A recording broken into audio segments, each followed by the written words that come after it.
What's going on, everybody? Welcome back to another day, another week, another episode of 30 NSG. Quintar with the 5 gifted memberships before I even start my stream. Thank you very much, Quintar, for the continued support and the generosity for the community. I appreciate that very much. Thank you, thank you, thank you. How's everyone doing? On today's show, we're going to be talking about Xbox moving full speed ahead with their next-gen console. We're going to talk about Mike Ibarra. Would like to tip developers. We'll talk about that as well. And then we'll talk about Fallout. Fallout London delayed as next-gen update threatens to break it. So we'll have these and much more conversation. We do this Monday through Thursday from 10 o'clock in the morning till noon Eastern. If you like what we do here, please make sure you hit that like button, hit that subscribe button if you'd like to go above and beyond that. Become a member as little as $5, as Quintar has shown that you can do. We appreciate you very much. How was everyone's weekend? Hope everyone's weekend was good. I had a very busy weekend from after the podcast on Thursday. Friday, I had a field trip to go on to Ripley's Believe It or Not here in Orlando, and then we went to Chicago, or actually reversed that. We went to Chicago Uno's Pizza first. The kids got to make pizza, and then we went to Ripley's Believe It or Not. And I was tasked with a mission to have 3 kids with me. One was my son, and 2 was 2 other classmates of his. And I had to watch them. And man, let me tell you, one kid was an absolute dream, minus my son, and the other kid was an absolute nightmare. You can tell the different households kids are raised in by just watching the way they act. One was very respectful, I should say, and the other one was an absolute madhouse. And I was just like, oh man, can I by accidentally stretch my arm out to stretch and smack him upside the head? Balanced as things should be. Yeah, this one kid did not listen at all. Like, did not listen. Did not care to listen. Where my son and the other kid were trying to, like, wrangle him in. But it was cool. It was like 3 kids per adult. So. And then I haven't had Uno's Pizza. It's got to be close to 20 years. That's actually pretty good. It's actually pretty good. I think the last time I had Uno's Pizza, I think is when I first started dating my wife. And we've been together for 22 years. So it's been quite some time. Morning, Alien. Morning, Travis. Morning, Dave Rose. Morning, L. Quintar. West. Travis. Cutler. Dolphin, good morning. Eclipse, good morning. I didn't have the deep dish pizza, Travis. I had more of the they had this like thin pizza. My son, they got to make their own pizza, which I thought was pretty cool. Right? They make it pretty simplistic. They have a dough in front of them. They get to put the cheese and sauce, and they can add pepperoni and whatnot to it. Then they got to put a stick on it so they know which one's theirs, and they go cook it, and it comes back. It was delicious. It was delicious. What's going on, Sarge? Hey, bro, did you watch Asmongold's vid about gamers playing old games? I have not. Krebsy says deep dish isn't real pizza. Is the Fallout TV show worth watching? I wouldn't say loved it, but I absolutely adored it. I was a big fan of it, Quintar. I liked it, but then going into it, let me put it this way. I'm a big fan of the video games. I'm a big fan of 3 and 4. I never played 1 and 2. I played 3. I played 4. I played New Vegas. I played Fallout 76. We're going to play that tonight because I'm back on the 76 kick because of the show. And I've always talked about this, right? The cross-marketing of television shows to video games just works. And why Avengers didn't do it and why it was like Suicide Squad doesn't do it is it boggles my mind.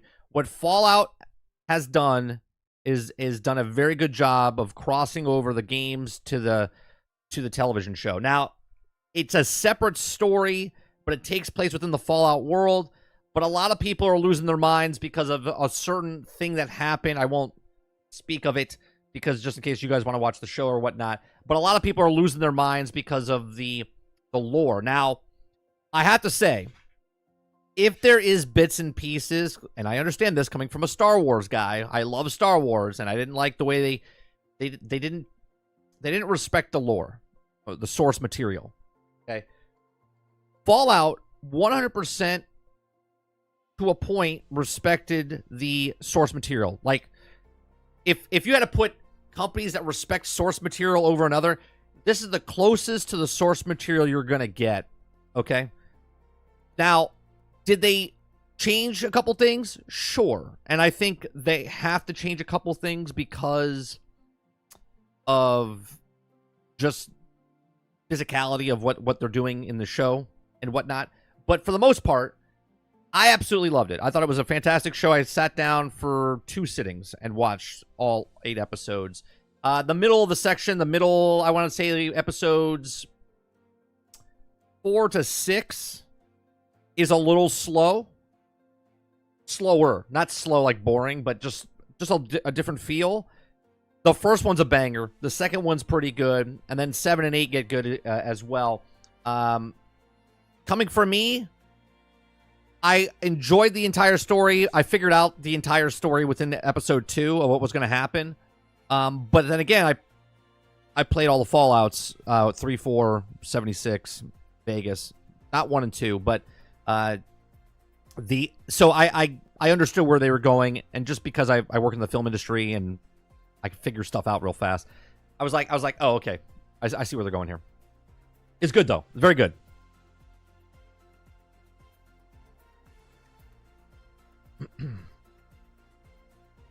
Yeah, see, Water saying amazing. Travis says it's good.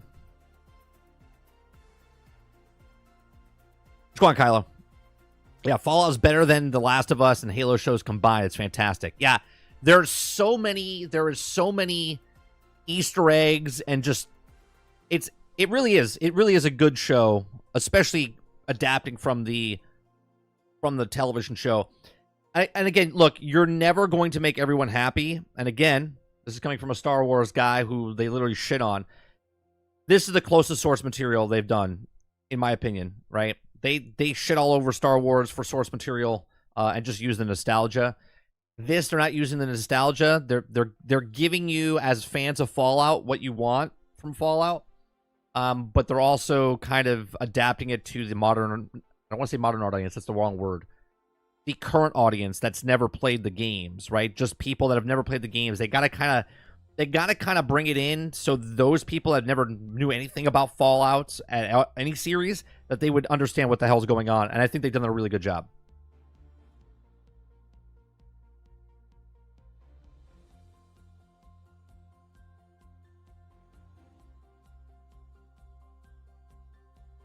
Television market's going to be flooded with video games. Yeah, it's the untapped resource. Well, here's the thing, though, Ron. I would rather have adaptations of video games into shows and movies than remakes of old movies. Do you know what I mean?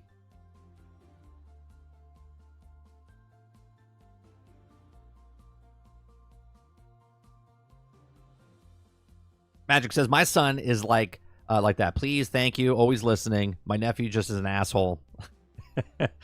Yeah, this kid that was in our group, I was like, just in my head, I was like, God damn it, kid, just listen. Out and like my face was like, I was like, hey, listen. And he would like focus for like a second, and then he would run off again. I was like, rule number 1, they said no running.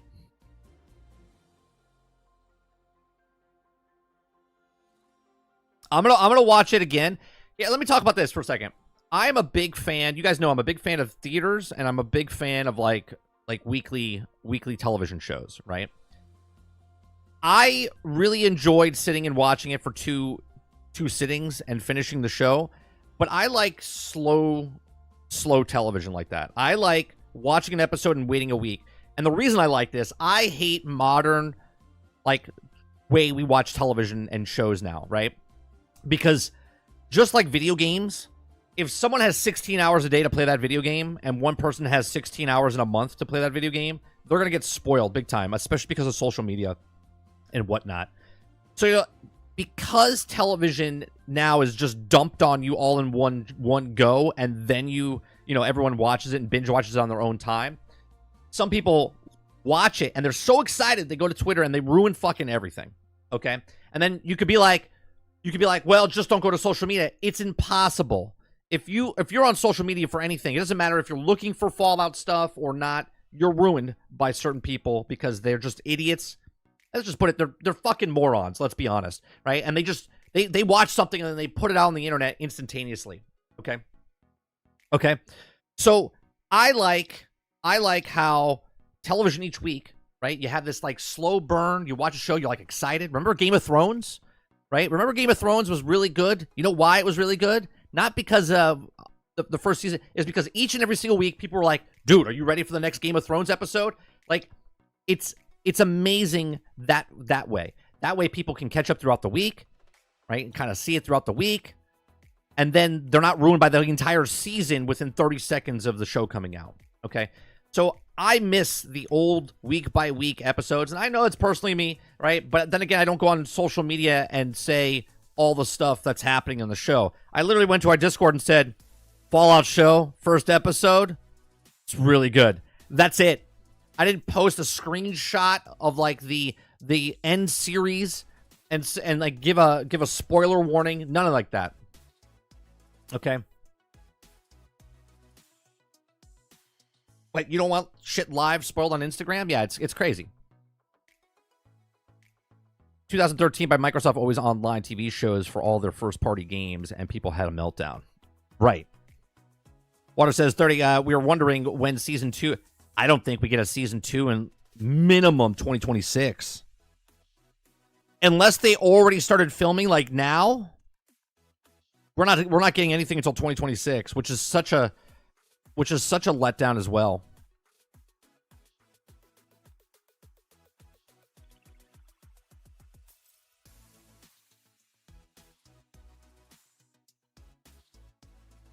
I don't see it happening before that.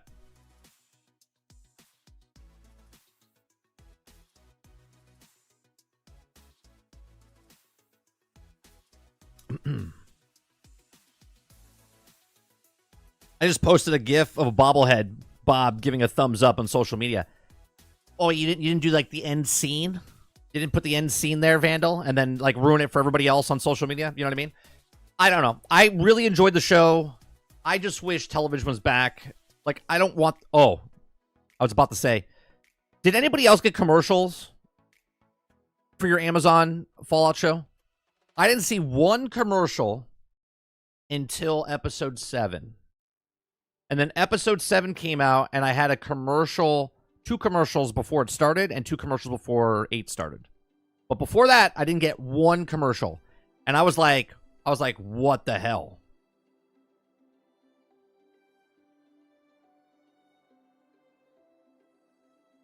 Because I've never gotten any commercials. Now, all of a sudden, Amazon has changed some things. Dave said lots of ads. Now, you didn't get ads during the show, did you? It was just before?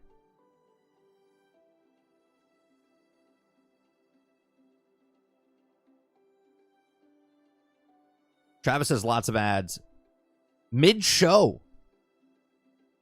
Really? I didn't get any mid-show.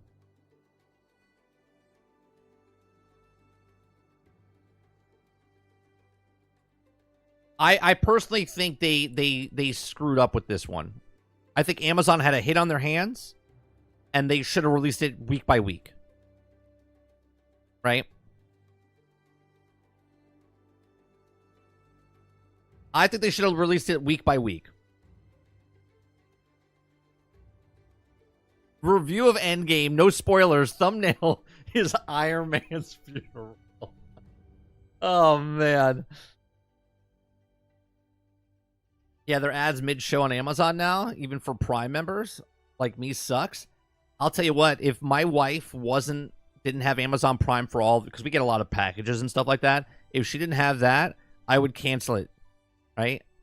I'm canceling all streaming services that now have commercials I'm getting rid of them. Right? I can't get rid of Amazon because they have other things tied to the benefits of Amazon Prime. But anyone that pops a commercial in front of my shows, I'm done. The reason I got away from television is because of all the commercials. And here we are just a few years into the streaming services, and now they're gonna charge you more money to stop ads. No, I'm good.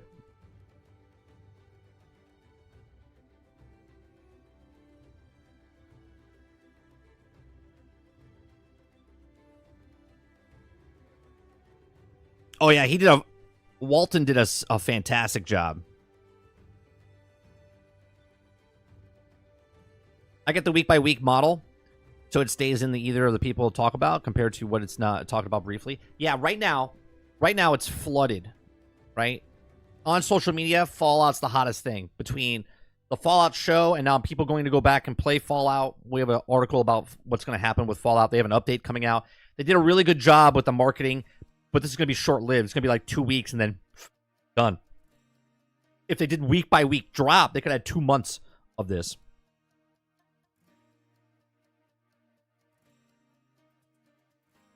It was only ads for other shows on Prime, not the ads I got. The ads I got were commercials before the actual show, nothing to do with Prime.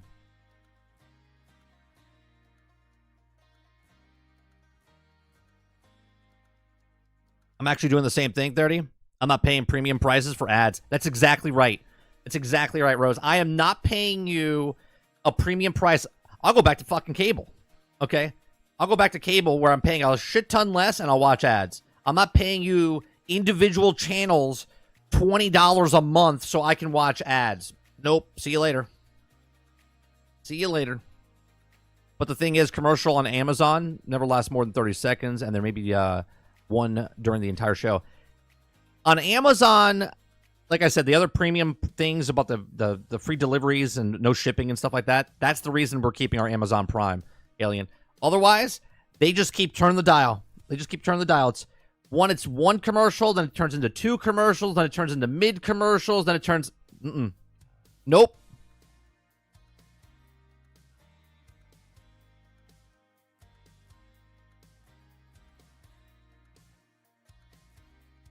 Is anyone paying for Prime for video service, though, really?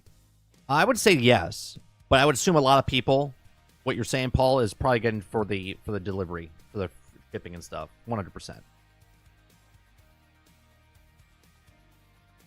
I pay for YouTube Premium just because I used to non-stop work. No chance to do it in the streaming service. YouTube Premium, I get no ads. I pay a premium, no ads. I get 0 ads on YouTube. 0. As soon as I get an ad, I'm not paying anymore. If I'm paying a price and then you add an ad to the high tier and then I have to pay more, nope, I'm out. I have to pay an extra $3 a month not to get any ads, even though I'm already paying through Prime. Yeah, see, that's scummy by them.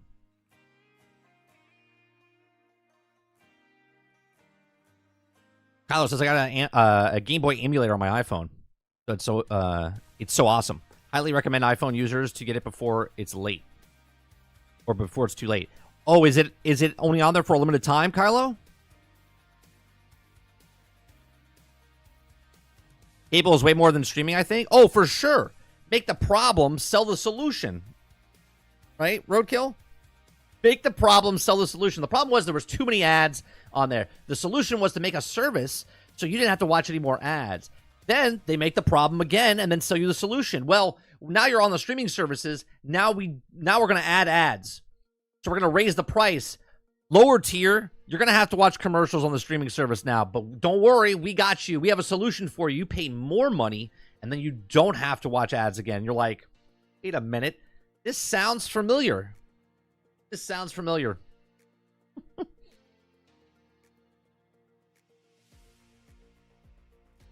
What price is considered premium? If it's a $5 a month, but with ads, I'd be more understanding. Well, let's see. Disney's putting ads in their stuff now, and I think they're raising the price from like 18 to like 20 or something like that. Amazon Prime raised their prices, and they've raised it over and over and over again. And I forget what the price is. I want to say it's like, I think it's over $10 now, if I'm not mistaken. If you just do the Prime. for video.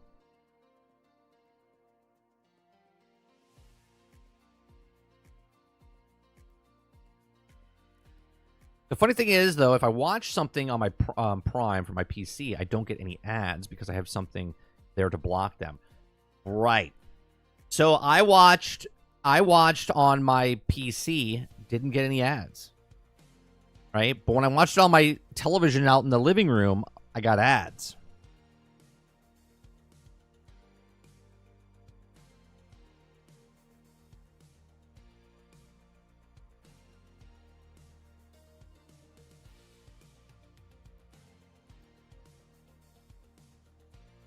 Yeah, so they know that the streaming isn't profitable, only the Netflix, after being 5 years plus in the red.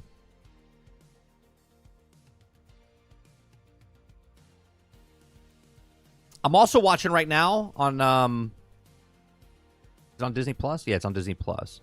We're watching Percy Jackson, the new it's like a reboot of the story of Percy Jackson, like 2010 film in 2013. They have a TV show, like it's a series now.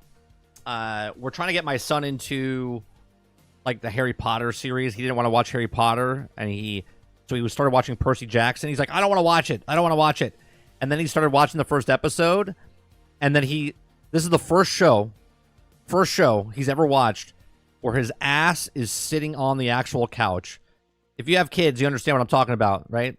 He's bouncing around, walking around, sitting up and down, and all this stuff, right? He sat and watched, and when we're done with the first episode, he's like, can we watch the second one? I was like, sure. We've watched 4 episodes so far, and he's like glued to that television. He wants to know what's happening next. He wants to understand what's going on with the gods. He's hooked, and we're like, me and my wife look at each other, we're like, I think it's almost time for Harry Potter.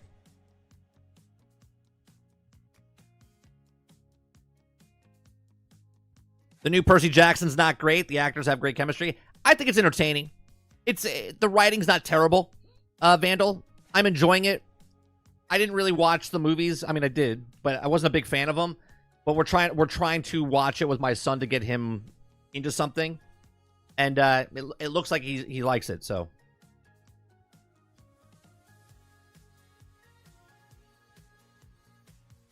I'm trying to look through things through his eyes, not mine, because I'm a bitter, skewed old man.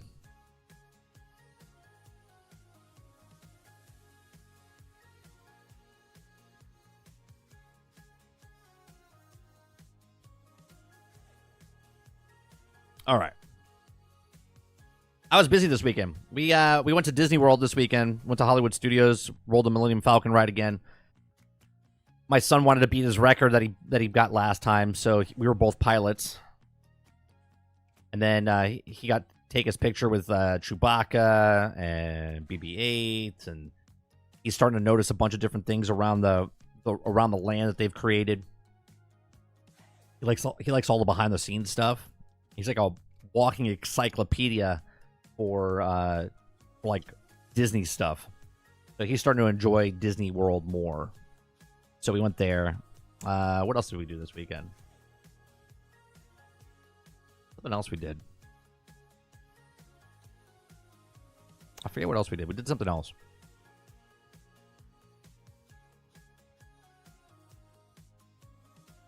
I'm not bitter. I just know how it works. No, I'm bitter at a lot of stuff. I'm definitely bitter at the Star Wars land in Disney World. I'm definitely bitter. But I try to look through his eyes than my own. I mean, you could try to be nice and say I'm not bitter, but I'm 100% bitter about Star Wars.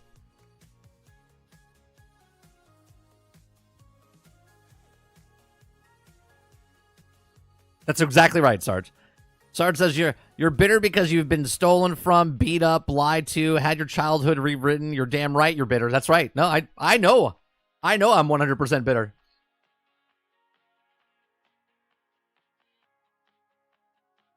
The fact, okay, here's the fact, okay? We went to go get a picture taken with Chewbacca. We're in line, and as I was talking, my son in line says, should I ask him about Han? And I went, in my head, I was like, yeah. And the woman that was working the line, she looked at me and says, oh no, he's with Ray now. And I went, like, my eyes got so angry, right? I let the dark side take me over at that, and I went, oh, okay. I was like, so this is the Ray Chewbacca. And my son goes, well, what's the difference? It's still Chewie. Can't we ask about Han? I go, oh no. I was like, Han's dead. My son's never seen the new Star Wars. Right? He's never seen the new Star Wars.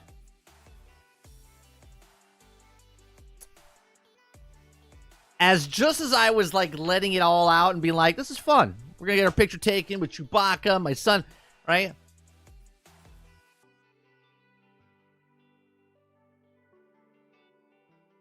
Everything became slow motion. I was like, it all happened again.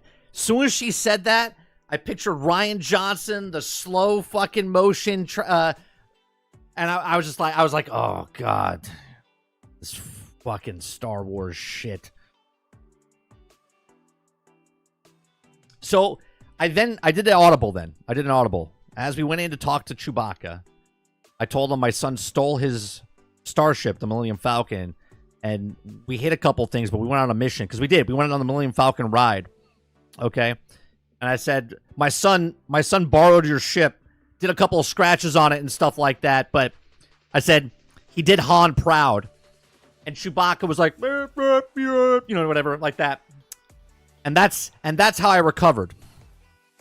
I made a story up in my own head and brought my son into it to have a conversation with a fake guy and a character of a costume of Chewbacca, but it fit the narrative. You know what I'm saying?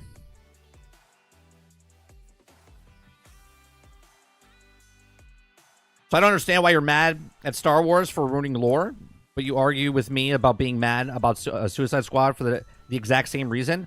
No, there's a difference between Suicide Squad and what they did for Star Wars. See, Star Wars was all films, and it was connected to each other. The Suicide Squad, and here we go again, Vandal, because you're absolutely wrong yet again. Suicide Squad was completely different than the actual comics, the television shows, and everything else. It literally takes place in the Batman Arkham universe, which they didn't do anything to Batman. Batman just got taken over by Brainiac. So it's a completely different scenario.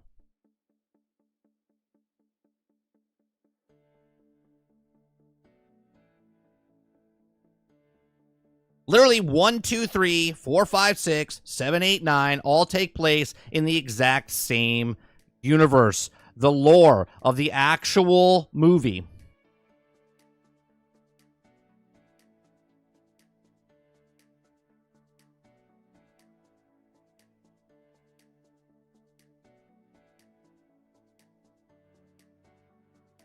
What's going on, Argus? Come on, Mr. 7.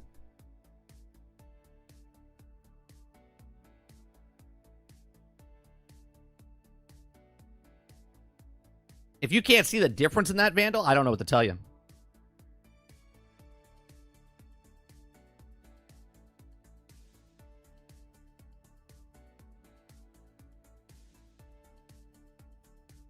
Oh, Lord, never mind. Here we go again. I mean, yeah, facts are facts. I don't know what to tell you.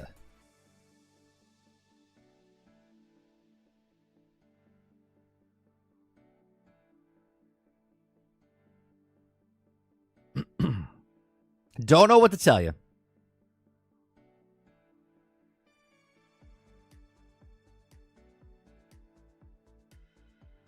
Let's start off with speaking of people saying stupid things. Let's start off with the first story.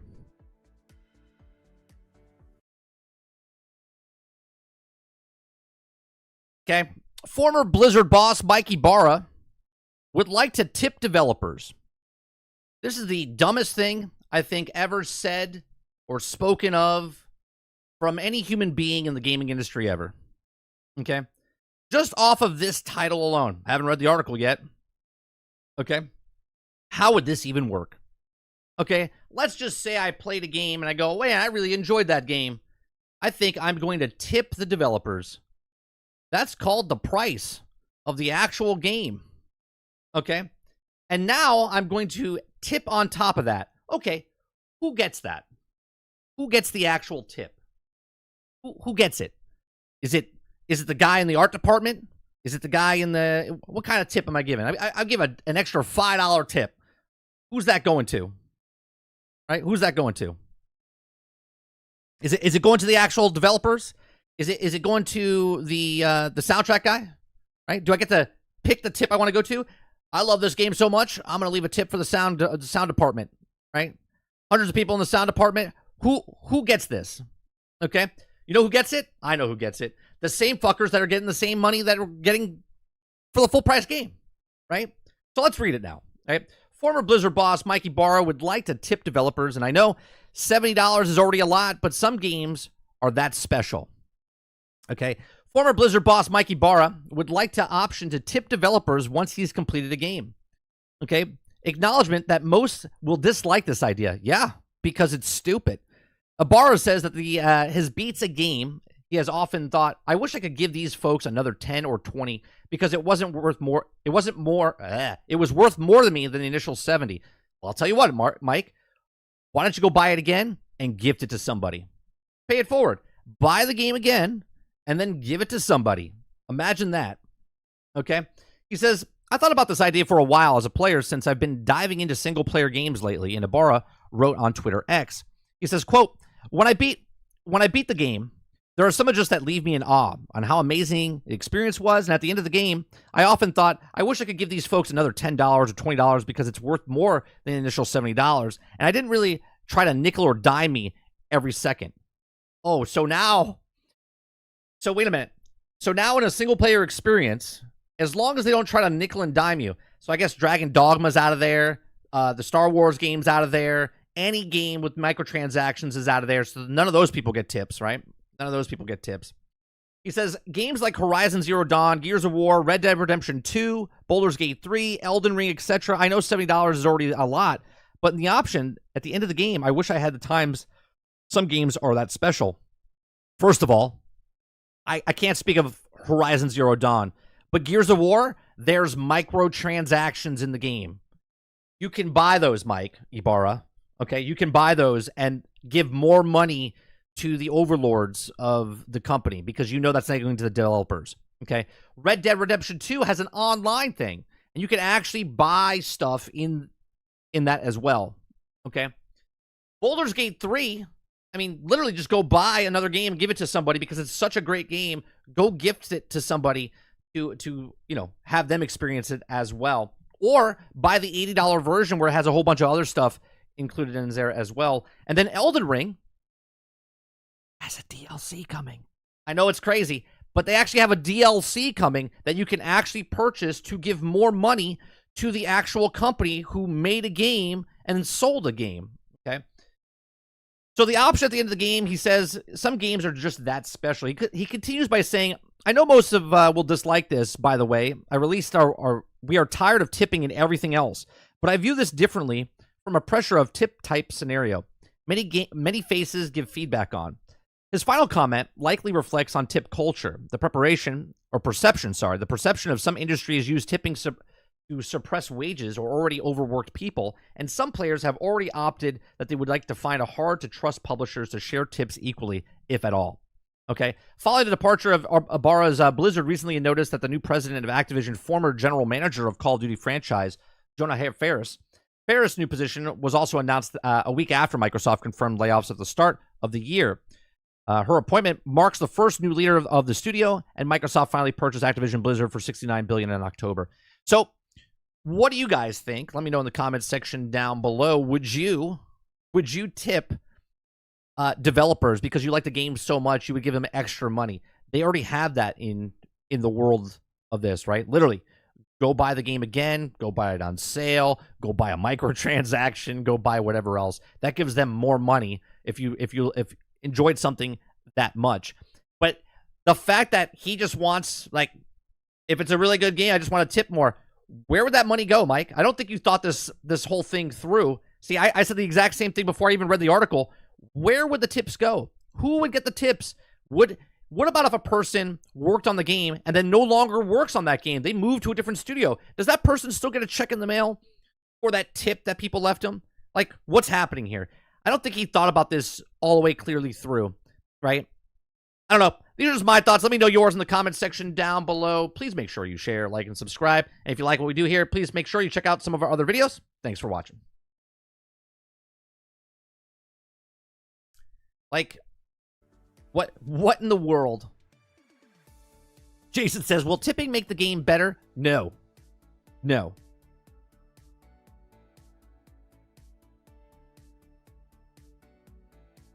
Let me go with the scroll up a little bit. With this type of comment, I'm surprised he left Blizzard.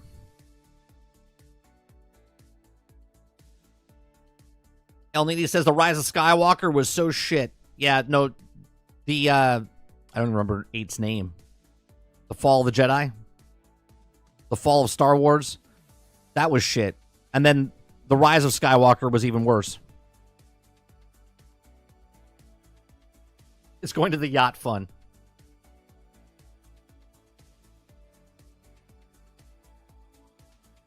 Let's be specific.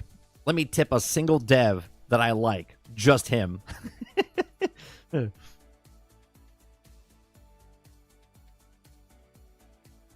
What's this guy's net worth? I don't know. I don't think... would that information be...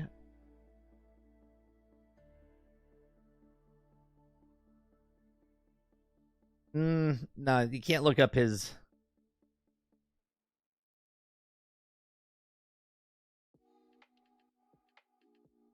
No, can't look up his stuff.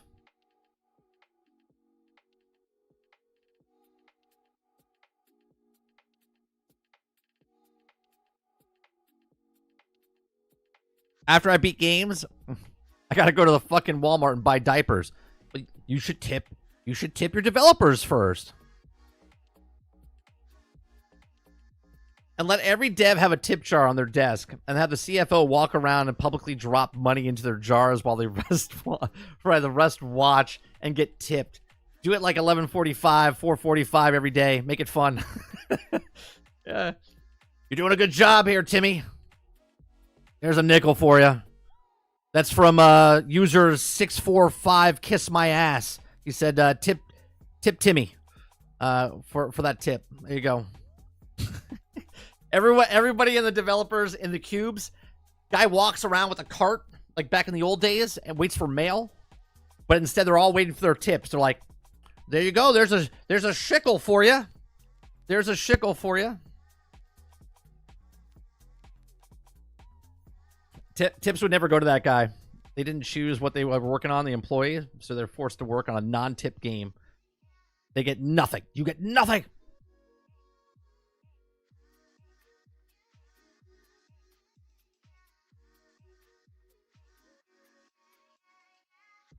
If you want to give them more money, buy a second copy of the game. Right, Krebsy. That's what I'm saying.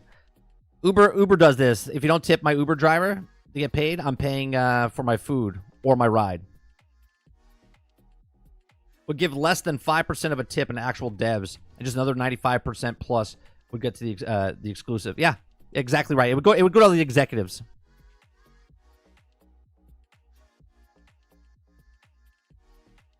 Krebsy says Last Jedi. Oh, right. That's the name of the thing. The Last Star Wars. All tipping should be abolished in this country. How about we normalize an employer actually paying for their employees fairly and to work? Just a thought. There you go, Vandal. There's something I do kind of agree with. Matter of fact, I went to breakfast this morning, and I go to this breakfast place I go about 3 times a week. Now I'm going to go less because this morning I go to this breakfast place because their breakfast place is cheaper than everybody else's. Okay, I could get a full breakfast with 2 pieces of toast, hash browns, eggs, sausage link, right? And it was $5. It was $5. Okay, with a cup of coffee, it comes out to like $6.50. With tip, whatever, right? It's like $8. Okay, I go today, order the exact same thing, The owner raised it $1.50. $1.50. And I went, oh, okay. Because if I'm spending that money and I go 3 times a week, I'm spending, $27. But now if I go every week or 3 times a week, now I'm spending an additional $1.50. That's an extra day. So now I'm not going to go the extra day now. Right? I'm not going to go the extra day now. And I told the owner, I go, I know that you have to raise your prices, but I'm just letting you know, because you're raising your prices, that less people are going to come to your restaurant and you're going to make the exact same amount of money.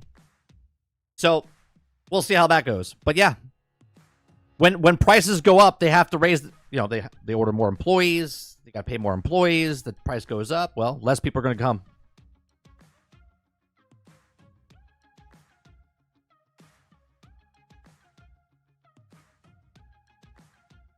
We're going to have devs Cash App in games now. Yeah, at the very end, as the credits are rolling, they're like, who would you like to tip? I like to pay $10 distribute across 10 guys.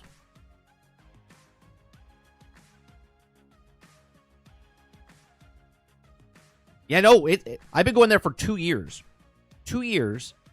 Okay, and I would go like 3 to 4 times a week.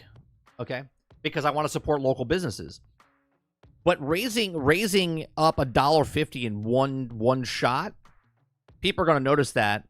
And because of all the goodwill that a business owner has, a lot of people are going to be like, yeah, that's too rich for my blood. Because they would come 3-4 times a week to support because they can do it. But now you're raising it $1.50, right? And it's just for that. It's just a breakfast meal before 9 o'clock or whatever. You know what I mean?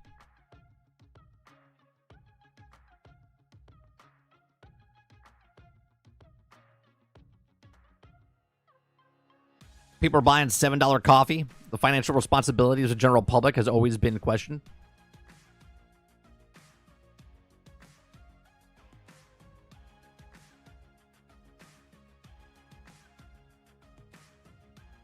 Brave to tell the owner? Oh, I've talked to him every day for 2 years. It's like a tradition. I go for breakfast. I sit at the counter. I know all the employees. I know the owner. That's the way it should be.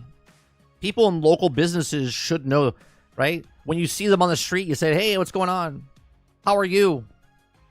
How's your kids? How's your family? I could tell you about all of the waitresses that work there, okay? And I can tell you what they want to do for a living when they get older, like, because they're young. They're all like, older teenagers, young adults. Right? They're trying to figure it out type of stuff.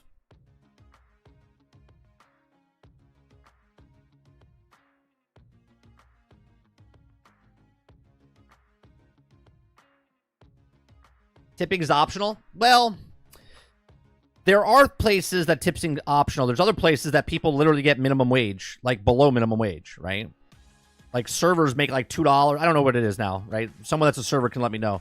But you only get money by the tips, and when you tip with a credit card, they get less of a percentage because they have to get paid. But if you pay cash, they get more out of that, right? So, but if I go to McDonald's or Chipotle or any of that, they're making minimum wage or higher, right? They just passed McDonald's in California. They're getting paid $20 an hour, and then you asking me for a tip? Go fuck yourself.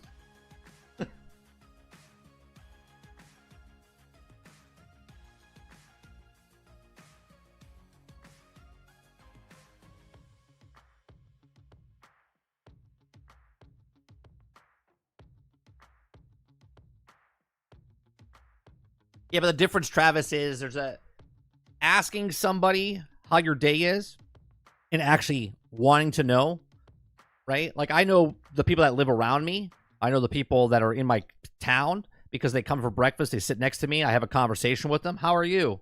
You actually have a conversation with people. I know it's crazy, right?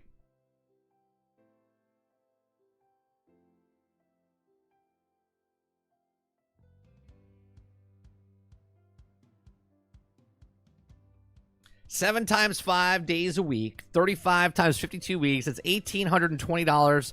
To that same person says, I can't afford to go on vacation. Right, because they need their coffee fix. $7 for coffee.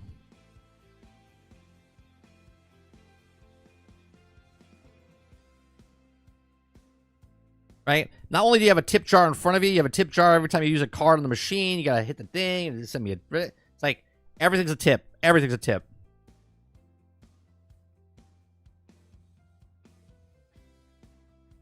Servers make $2.13 an hour, then a percentage of the server tip. Is it still $2.13, Vandal? See, I don't know.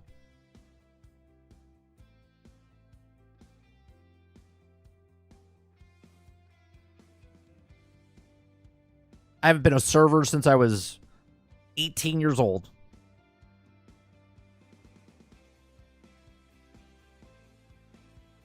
I do think everyone should be a server at one point, though. So you understand not to be an asshole to servers. So, rule number 1, everyone needs to get punched in the face at least once time. 2, you need to be a server at least for a month to understand not to be an asshole to servers.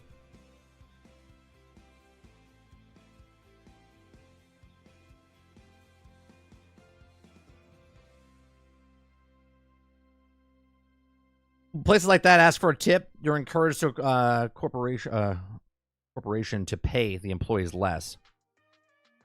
Right.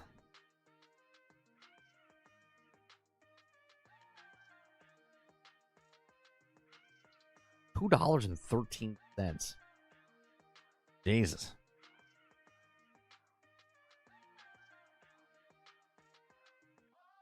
A lot of you are in Europe. In Europe, you guys don't tip a lot, right? Because I know a lot of people, especially in Florida, a lot of Europeans come over here and they don't tip. They don't tip at all, right?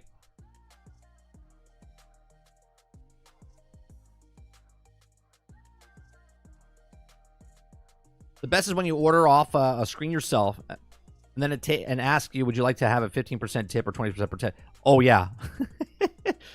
So get this shit. Are you ready for this? Because you just jarred something loose.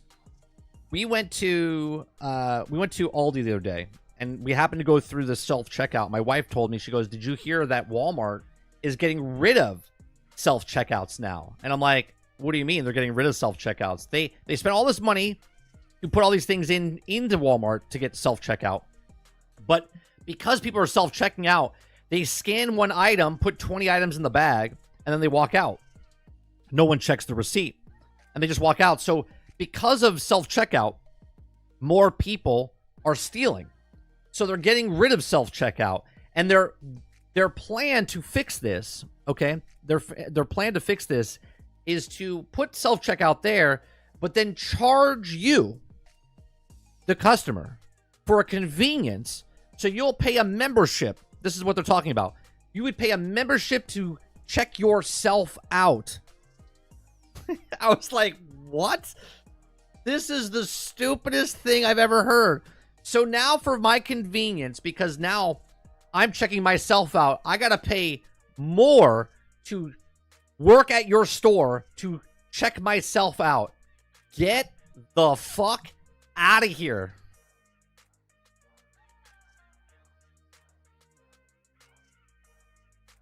I am not paying you a membership fee so I can check myself out.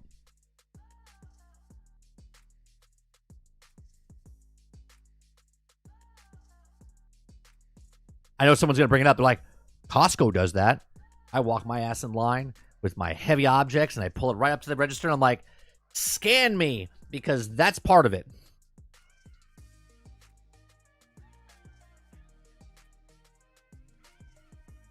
In California, Walmart's check receipts. I don't know if that's true, James. California doesn't even stop people from stealing shit and walking out of the store.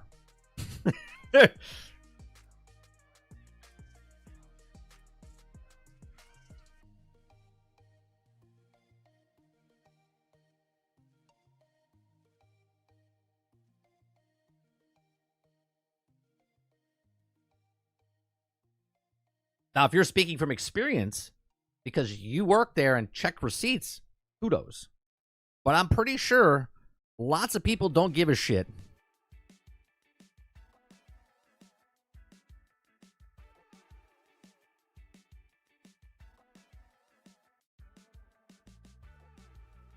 You get the same value at Walmart as you do at Costco, though? No, definitely not.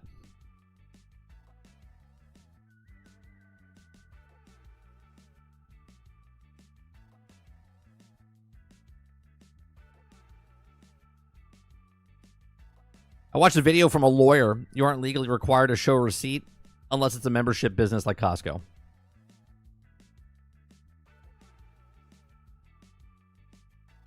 Well, let's just say Walmart. Okay, I show you my receipt. You look at it and go, you're stealing. And they just walk off the door. They're like, okay. Because companies' business models now are they can't stop the person that's stealing. They just let them go.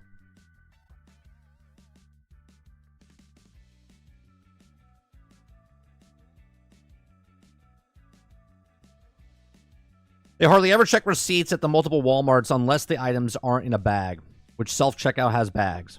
And even if they don't actually read them, they just pretend to. That's right. You can just wave at them. You just hold up the bag. You're like, and they're like, okay, have a nice day. Thank you. Okay, see you later. Yeah, no, James, I know. At Walmart's here, they have people at the door. They never check receipts. Never. They just look at you and go, okay, have a nice day. They're sitting there just collecting the check. 90% of the people don't give a shit. Costco will come to the door and they'll go, how many items? Thank you. 15. There you go. Thank you. Have a nice day. Costco checks. Walmart, not so much.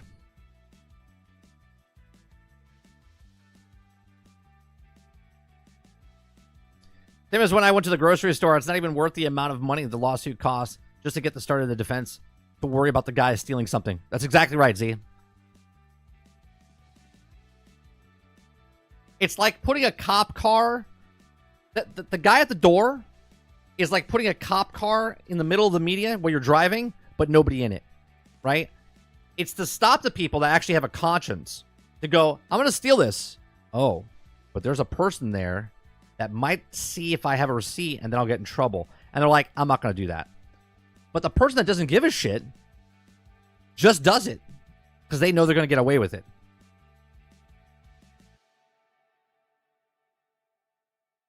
Randall says, employees ain't going to try to chase down a criminal for $7 an hour. That's right. That's exactly right. There's no way to steal from Costco. I mean, there is.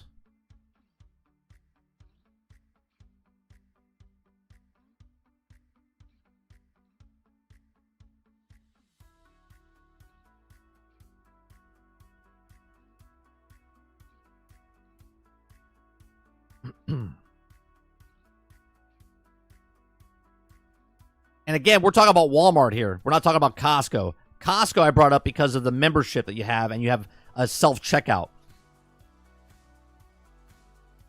Sam's Club has a thing where you scan with your phone as you go through the store, and then you can just walk out. You never have to stop at a register. You literally scan it with your phone, put it in your cart, and then you just walk out.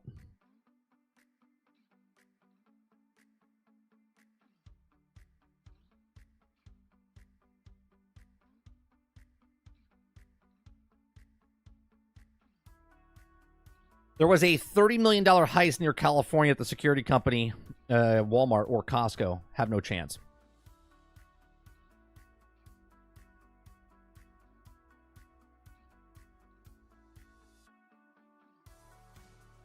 James, there's times, again, it all depends on the employee. I've actually been at Costco where, because people just pile stuff on their cart, and there's like 100 items in there. There's no way a Costco employee's going to sit there and go 2, 4, 6, 8, 10, 12. Some of them are just look at you, look at the thing, see it, look at the list and go, yeah. And they say, okay. If you were really wanted to, because there's been times that I go, oh, you missed this. And they're like, oh, thanks. Some employees don't care. They don't care.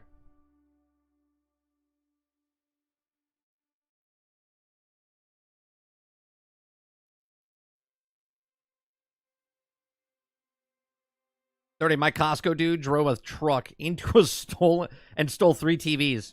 Yeah.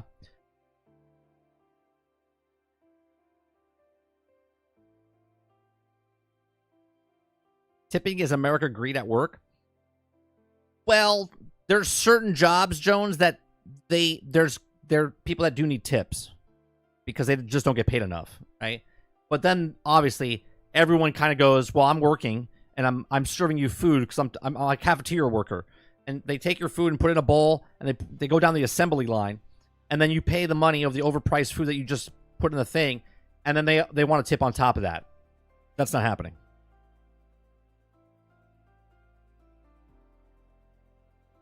Z says, correct, Dirty. The counting is a deter for some people that might have a conscience not try to steal. The thieves are going to find a way. That's exactly right. The rules are not for criminals, right? The rules are for people that want to follow rules. Criminals don't follow rules, so those rules don't apply to them, right?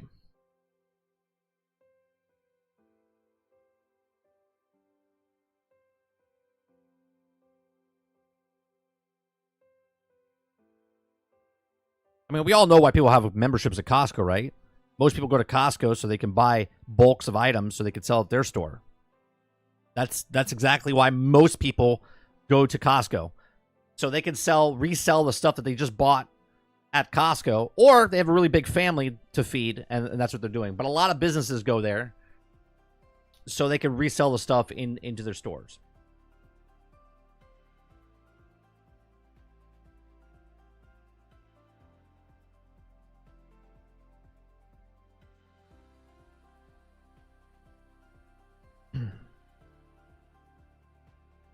What did you say, Ghost? I can't see what you said because the damn thing's blocking. They change heroes more than criminals over there? They charge heroes more than criminals over there.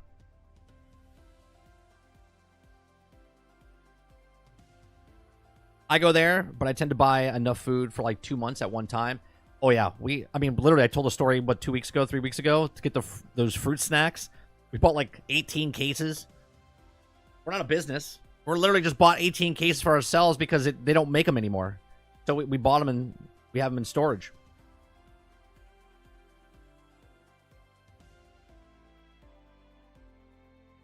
All right, let's go to the next story, which is about Xbox.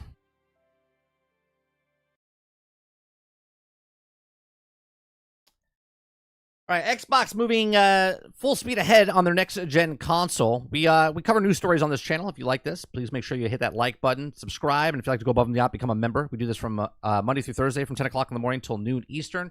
If you miss it live, then we do a breakout video of certain topics that we do on this channel and put it up on the uploads later. So the Xbox moving full speed ahead on the next-gen console. This article comes from IGN. Microsoft is moving full speed ahead in the next-generation console, and the internal email from Xbox President Sarah Bond has revealed the email obtained on Windows Central has verified that to be genuine about the Microsoft also announced the formation of the game's preservation team at Xbox. It says, quote, "We're moving full speed ahead on our next-gen hardware, focused on delivering the biggest technology leap ever in the generation," Bond said, reiterating the comments made in February when the console exists was officially announced. Okay. No further information was shared regarding the hardware itself, nor fans might be able to buy it, and the documents leaked on 2023 suggested that Microsoft plans to release the next Xbox in 2028, regardless of Microsoft seamlessly making a development priority.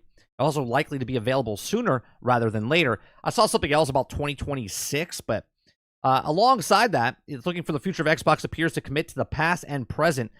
We've formed a new team dedicated to the game preservation, important to all of the Xbox and industry itself. And Bond said in an email, quote, "We're building up our strong history of delivery backwards compatibility to our players, and we remain committed to bringing forward the amazing library of Xbox games to the future generation for players to enjoy." While the game preservation is largely concerned, the classic titles don't become lost in time. It's ironic that the current generation games, which is also be most at risk due to online requirements and digital formats. The live service games are often unplayable without the internet connection, so the servers are just shut down and disappear for good. Microtransactions being able to even as single-player modes can also force online requirements and several other games before the face of similar issues.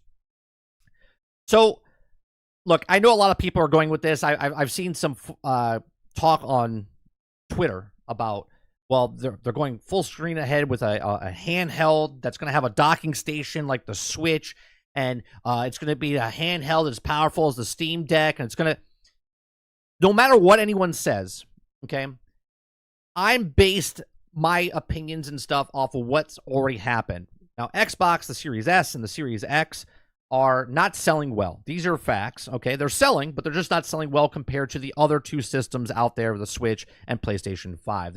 They're well under sales, okay?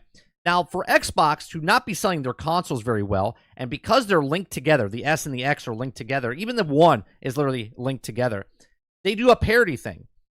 And I can't imagine the next Xbox coming out as being a handheld hybrid Switch device, or if they get in the handheld market at all, because that would just be more parity that they have to, and that would be the next console, but it still has to work with all the other systems, because that is the way Xbox is doing.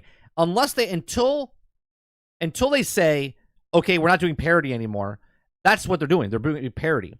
Okay, so they want to put the thing as many platforms as possible. I can't imagine them making a handheld device to be their next edition of Xbox. Okay, now if it is a link, like a handheld that goes into like the Switch into a dock and it becomes a console slash handheld, cool.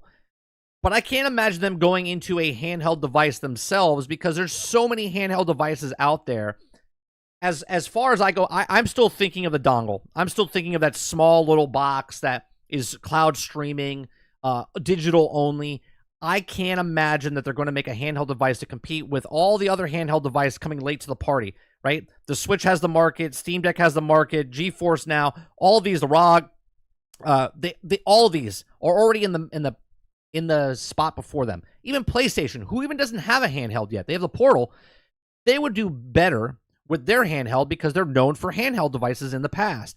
I don't see Microsoft putting money in research and development in this. I've talked about this on GXG. I've talked about this weeks before. So I don't know if Xbox is going to dive into that handheld device, just handheld. Now, with the rumors saying that they might make a handheld going to that docking station like the Switch, you could sell me on that a little bit more, because that would be the console slash handheld. That's one in the same. But if you're just doing a handheld device, I don't see it. But these are just my thoughts. Let me know yours in the comments section down below. What do you guys think? Let me know. Do you think that they're coming out with a Microsoft handheld device? Do you think they're coming out with a handheld device like the Switch where you can dock it into the station? Do you think they're even going with a handheld device and just making another console? Let me know in the comment section down below. Please make sure you share, like, and subscribe. And if you like what we do here, please check out some of our other videos. Thanks for watching. I can't imagine, chat. I can't imagine Microsoft taking the time and money and putting it into that. It just seems like a waste. It really does.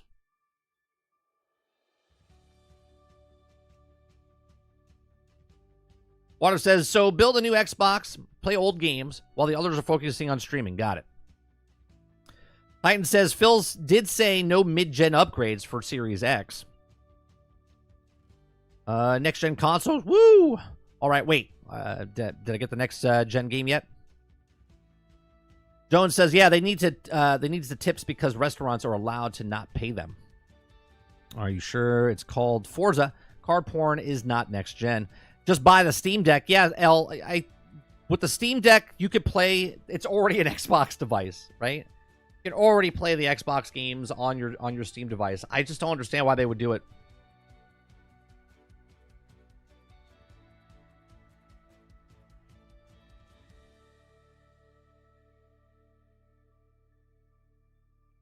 Rebsy says Costco brings you in with the $5 chicken. You can spend hundreds.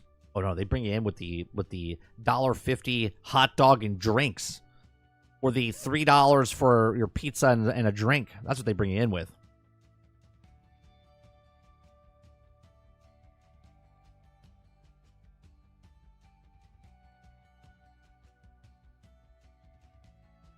Keystone greater than solo handheld makes more sense to me. Keystone greater than solo handheld. Yes. If it's a solo handheld, Krebsy, I 100% agree with you. The Keystone is a much better, and that's my thought process. But if they make a handheld like the Switch where you can dock it, that makes much more sense to me. And I would say that is more, or greater than, I should say. That's greater than just the Keystone. If they make a handheld like the Switch where it can dock in a station and it's a handheld and an actual console, that's better than the Keystone. But I still think the Keystone is the way to go. You get that thing lower than $100 bucks, where I can play games on that, get access to all the Game Pass games for $100, right? That's where it's at. I don't get the draw of handhelds, period. If I'm going to play a game, I want it on a big TV. Well, this is why I'm saying, Travis, if they do a handheld, I think it's stupid. Just fundamentally, I think it's dumb, with, especially coming in the market with all these other handhelds. Okay? But if they have a handheld and then you can dock it, okay? I mean, technically, right now, the PlayStation Portal is technically like that, right? Because you're linking up to your PlayStation that's already there. And then you got the Portal where you can be handheld. And when you don't want to play on handheld anymore, then you go back to your PlayStation. It's not an actual docking station, but you're playing your games like that, right? You're playing the games like a Switch where you can play on handheld, then you dock it in, then you can play on the television set. Xbox right now is you're playing on mobile, but you're playing on the phone, you're playing on the, you know, the Steam Deck, you're playing other stuff. There's no need for them to make a handheld themselves. With people spending $130 for one game, they can ask for $150 for the Keystone. I just think $150. I still think, and I'm not saying you're wrong. $150 would still be very competitive in that market. I just think $100 flies off the shelf. $99, 3 months with Game Pass, that flies off the shelf. People would buy that as a stocking stuffer for some people. You know what I mean?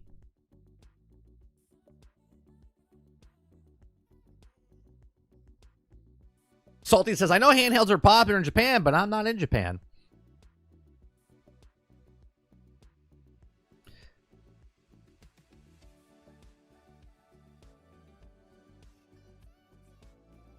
Keystone coming this holiday system, $99.99 with 2 months of Game Pass.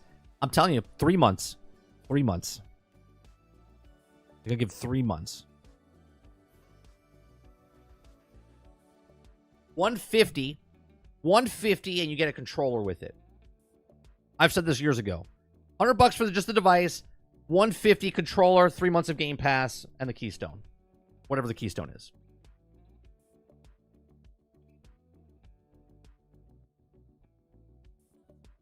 Right? System with controller, 3 months Game Pass, $150. Just Game Pass with the system.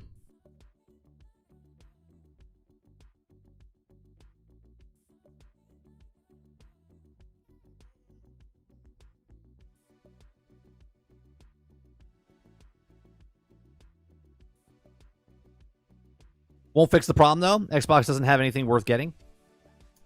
See, I don't know if it's not worth getting, Travis.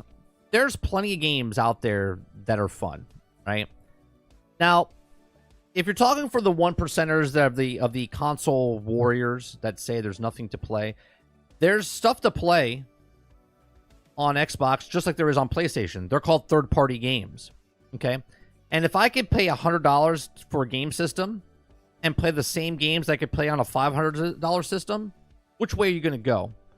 Right? Now, if you're going for first-party titles, that's a completely different conversation. And there's still first-party titles coming to Xbox. Okay? Now, if you like your movie games like a God of War, like a Horizon, like a Spider-Man, then that system's for you, man. That's high-quality stuff, and they have it. But if you like the other games that are kind of like, you know, mid-'80s, low '90s type of stuff, still fun games to play. But if you're gonna play third-party games, and I can pay less to play on that system, that's a big factor.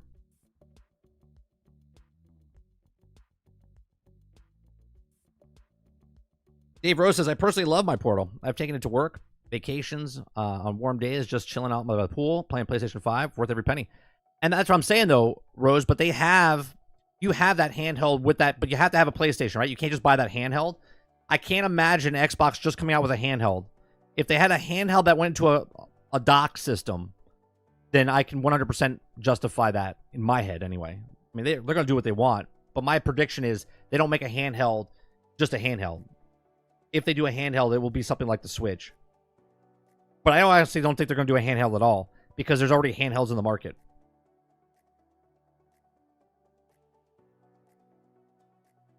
Sarge says, plenty of games. Redfall, Suicide Squad, Crackdown 3. Well, Suicide Squad's a third-party game. Redfall and Crackdown are first-party. Guamo.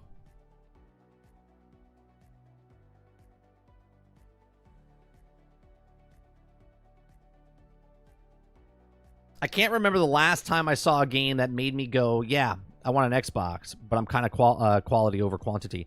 Well, here's the thing. You asked me, should you buy Sea of Thieves? Right? Yeah, you didn't go buy an Xbox, but you're playing their games, hence why they're putting their games over on PlayStation. Right? You're playing Fallout 76. That's Xbox. Right? You're playing Microsoft games on your PlayStation system. You're just not buying the Xbox system.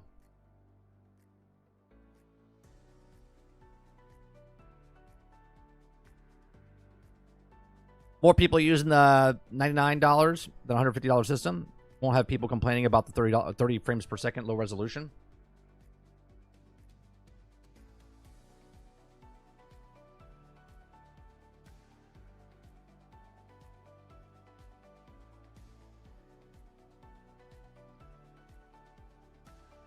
Yeah, you got to have a PlayStation 5. But that's what I'm saying.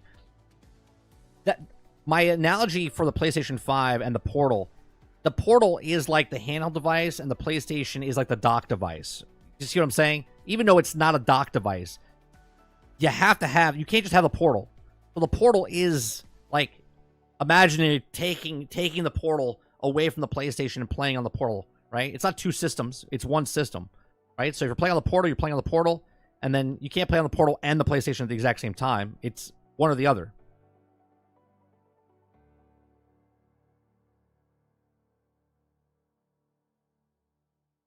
Handhelds don't have the power of next-gen consoles, but the 40 frames per second on the 6-inch screen feels next-gen enough.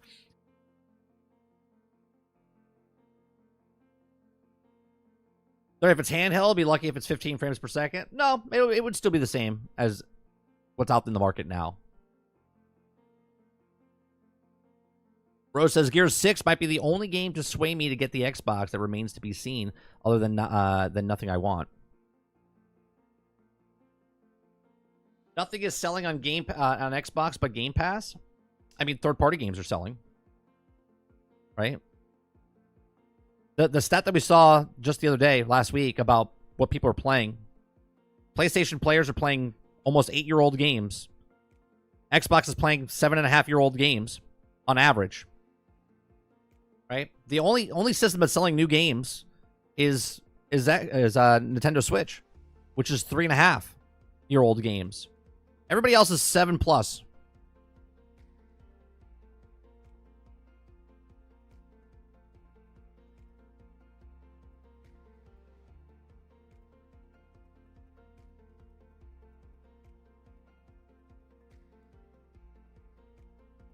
Yeah, that's another issue with the battery power.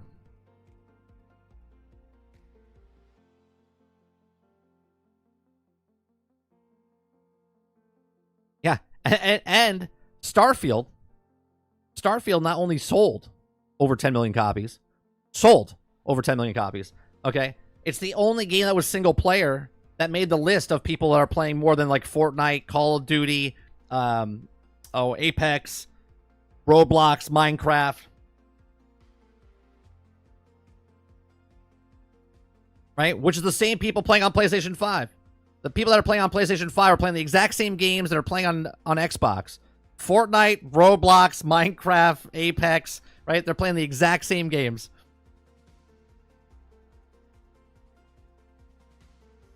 I'm in the minority of playing new games in the Rise of Ronin. Just pre-ordered Stellar Blade. Sure.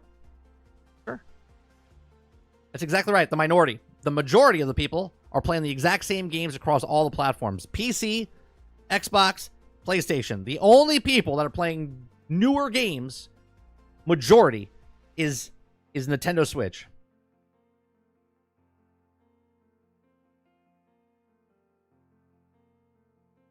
You see that Baldur's Gate 3 is the first game in history to win a Game of the Year across 6 different award shows. I did, because you told me that in Discord. 30, you're going to play Final Fantasy 14 down. I haven't even gone back to play Final Fantasy 14. I have 6 hours in it, and I've stopped playing right now. Just hasn't brought me in. You know what I've been playing a lot of? This past weekend? Fallout 76. That goddamn show, man. I watched the show, and I was like, going back in. and I'm enjoying it. I'm enjoying it. I enjoyed it when I played it originally, but now the show's got me back into the game, so I'm grinding a little bit in Fallout 76.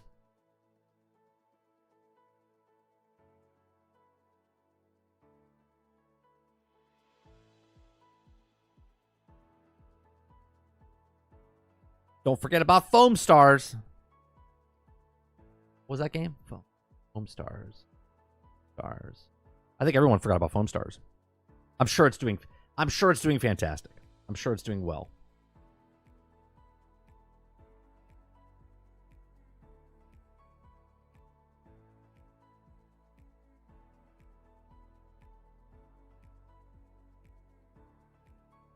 I'm on episode 7. It's pretty solid. Whoa, Jason, coming in here with the hot takes. I'm messing with Jason because Jason, you've been pretty down on a lot of stuff. Now, I don't know if you're a Fallout guy, but you've been disappointed in a lot of stuff.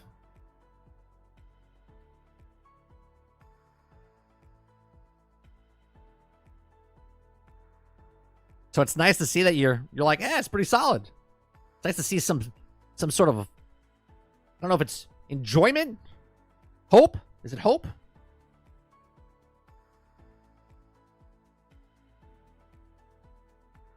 Big Fallout guy. Oh, okay. So this is good, right? Because you're a big Star Wars guy, you're a big Marvel guy, and you were disappointed in those things, right? So watching Fallout show, you gave it the Vault Boy thumbs up.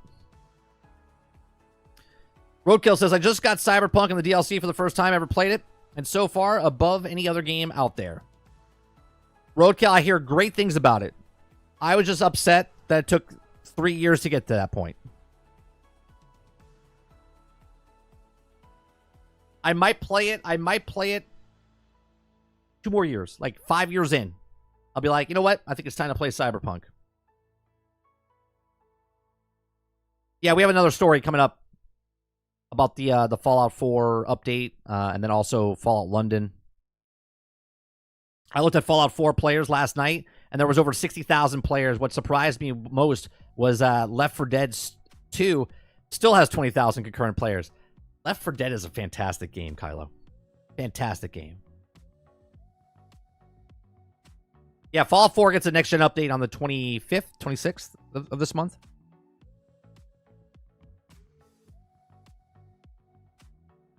I watched Fallout and saw all Twitter alight and through and thought, should I try Fallout 76, and remembered quitting Fallout 4 and scrolled on.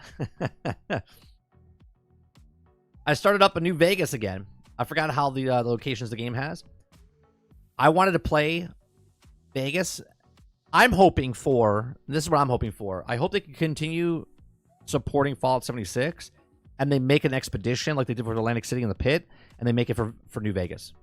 That's what I'm hoping they do.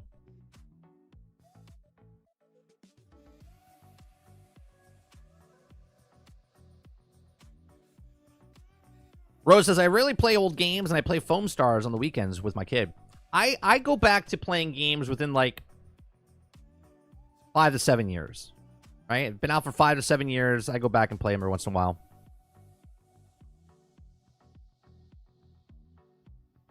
Tony says, I'm more of an Elder Scrolls man myself, but Fallout's cool. I'm going to get back into Fallout 4 with the upgrade this month. I'm going to go back and play it on stream. We're going to look at the upgrades and stuff, what they do with the 60 frames per second, Tony. So when it comes out later this month, we'll go back. Jason says, although I will never touch 76. I totally understand.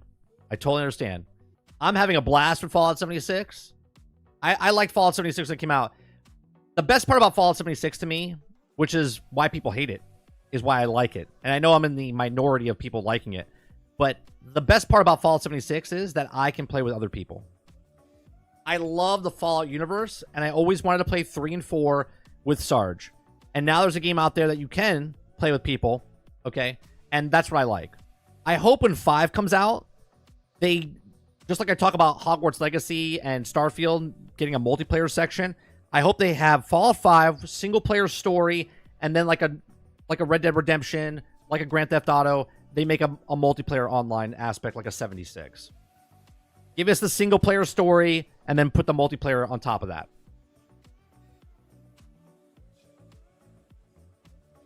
There's so much to do in Fallout 76. So much to do. So much content, so much lore.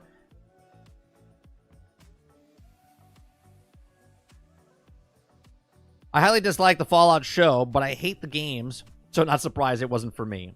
Well, that makes sense, Rose. If you don't like the games, you're not going to like the show.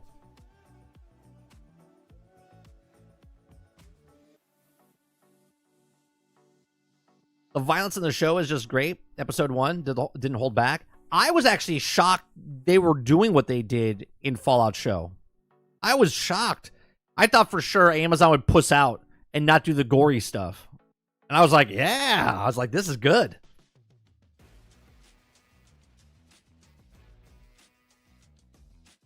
Roadkill says, Starfield people ain't playing the game. Look at the numbers. Yeah, the numbers are still good. I know. It's amazing. Just so you know, bro, Back for Blood. What's Back for Blood? Oh, Back for Blood, the the game that's not supported anymore for Left 4 Dead. Left 4 Dead was much better game. 1 and 2, much better game.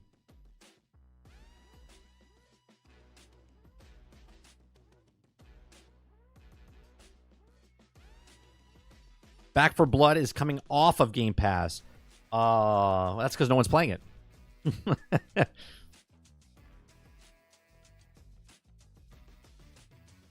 Cyberpunk was broken on release. Took them 3 years to fix it. Then Jeff gave them a reward for it. Ridiculous. Good game, though. Vandal, this is exactly why. And look, I don't have double standards, right? The only reason I didn't like Cyberpunk is because the company said that everything would be fine, right? Everything was fine. They said, we're not going to be like those other guys. And they came out and they were just like the other guys, okay? And then they went back and fixed it over 3 years. The difference of other games that came out broke, buggy, and unfinished, those other guys never said they're never going to be like the other guys that came out broken, buggy, right? That's the reason I don't play Cyberpunk 2077. Not because of 77 itself, because of the company that lied to your face.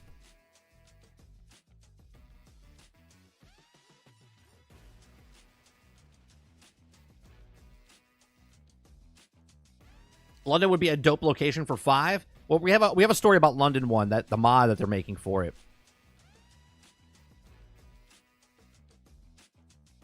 I would love a New Vegas remaster, but I don't think Todd will ever do it. He's salty. See, I don't know where this comes from. I remember when it came out, and they said that they're like, a lot of people think that Bethesda's like upset with Obsidian of it. It's a good game. I don't know if they're like not pretending that's not there. Obviously, if you watch the show, they make references to it. I'm assuming season 2 will be in it, right? So I don't understand why a lot of people think Bethesda, and I see don't get me wrong, I see what people are saying. There's hints there, but I don't know if they really do hate Obsidian in New Vegas. I mean, they literally paid the license and made the game. Do you know what I mean?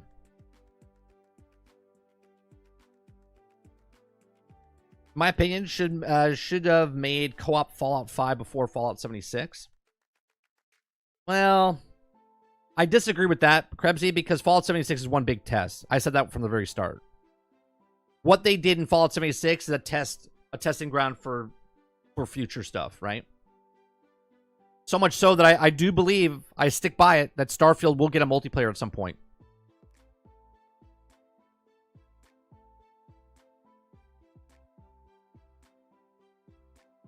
And they wouldn't get that if it wasn't for Fallout 76.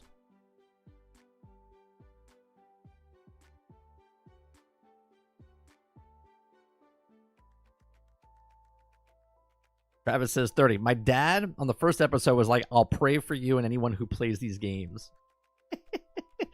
Oh, because of all the stuff that happened? Yeah. Yeah, that's funny.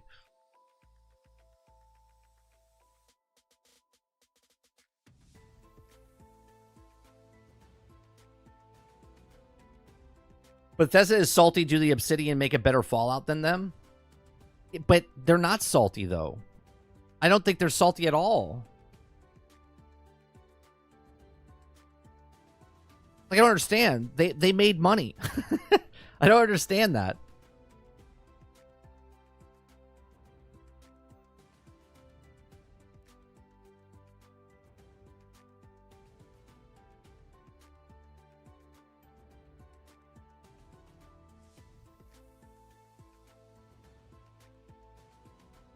Eclipse says, I don't understand the people that are saying that Cyberpunk is fixed. I started playing it like a week ago or 2 hours in, and I got a bug.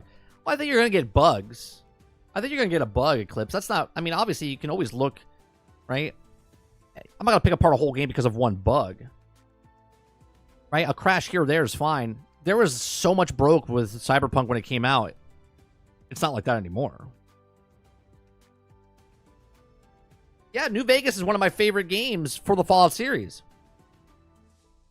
I'm not denying that in any way, shape, or form. I'm just saying I don't think that Bethesda's upset about it. I mean, it still takes place. It's still a game, right? They still own the rights to it. You know what I mean?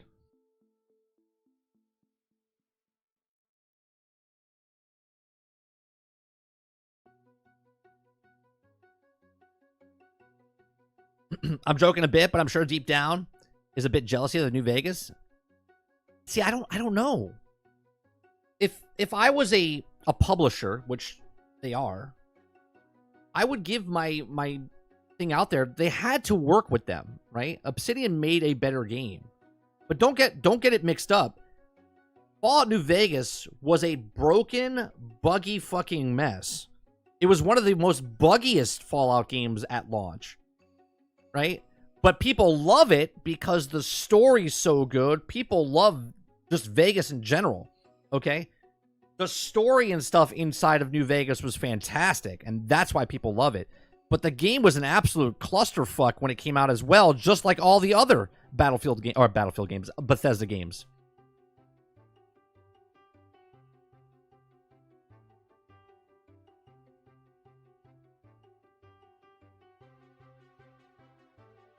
I heard they tracked the track that felt like it was from New Vegas. Well, during the first half, I think it was. I'm not saying Fallout 76 shouldn't exist. I think the mastered co-op with the Fallout 5 and Challenges co-op has and makes 76, so 76 launch doesn't happen. Well, I think you're right, Krebsy, but at the same time, all depending on where the studio was, and it would have been a lot easier to make a Fallout 76 based on the stuff they did with Fallout 4. That's why they could make it so fast, compared to making another standalone game of Fallout 5 and then adding it later. Again, did they make this because they knew what was happening in the future with the Fallout series and all the other stuff? I don't know. I feel like that was all started by the Fallout 1 and 2 fans, since they all hold on to New Vegas in very high regard, just like 3 and 4. Oh, for sure. There's definitely a divide between 1 and 2 and then 3, 4. Right? 100%.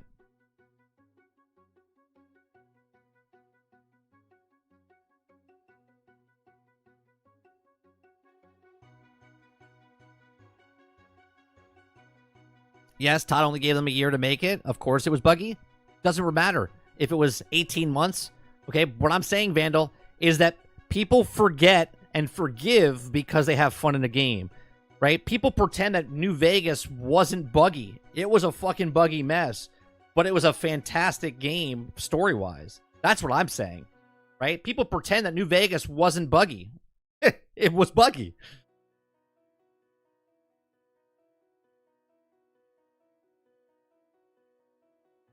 Obsidian Outer Worlds is not perfect gameplay loop in any way. Overall, with the side quests, is more interesting than it played in Fallout or Starfield. New Vegas is my favorite Fallout, but there's also just as good, just like New Vegas, story better. Right, the story in New Vegas is fantastic. Eclipse, fantastic. I would like a touch up of New Vegas. Like, give me graphics now of the New Vegas. I would love that. Give me the Fallout 4 treatment of Vegas. You know what I mean?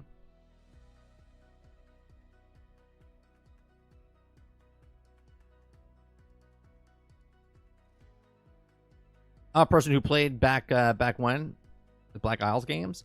New Vegas side quests were S tier. Was 100% buggy. Yeah, people forget Witcher. You know, the game that was called The Glitcher. That was a horrendous glitchy game. But people forget about it because they had a shit ton of fun in that game. Cyberpunk, glitchy ass game, but people had fun with it and they forgive it. They forgive and forget.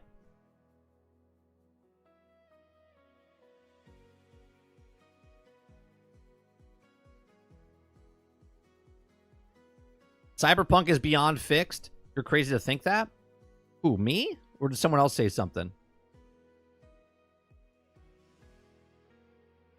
I said I don't hate Cyberpunk 2077 for the game. I've made that perfectly clear 1,000 times.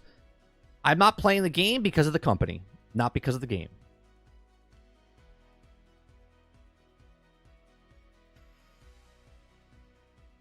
That's called a remaster, not just an advocate for it, 30. I don't like remasters, but what I'm saying is, like, I don't have to rebuy it. Fallout 4 is getting a restab, like uptick. I don't have to rebuy it. They're just fixing it, right? I want the same thing for Vegas.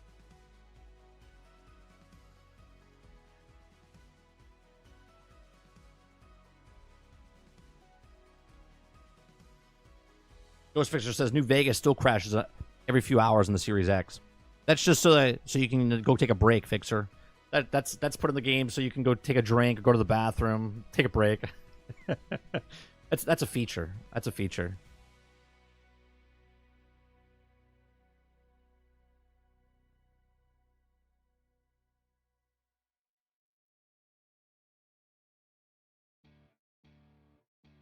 Fallout 1 and 2 should get remade. The Master is such a cool villain.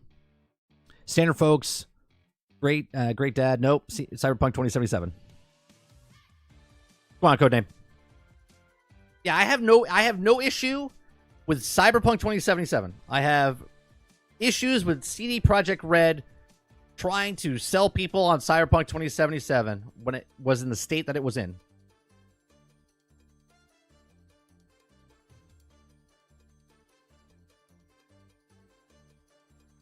Does Vegas have the 60 frames boost? I don't know if it does. Let me see.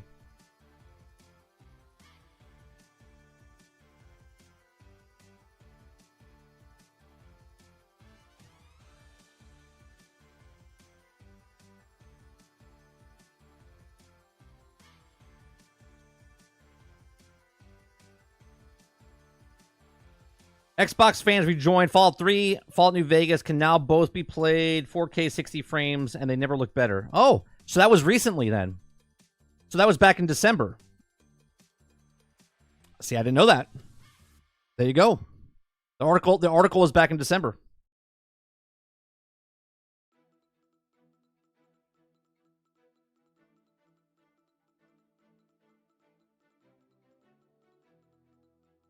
New Vegas is now 60 frames per second on Series console. Fallout November in 2021. The Fallout New Vegas on Xbox. Oh, that's Xbox 360.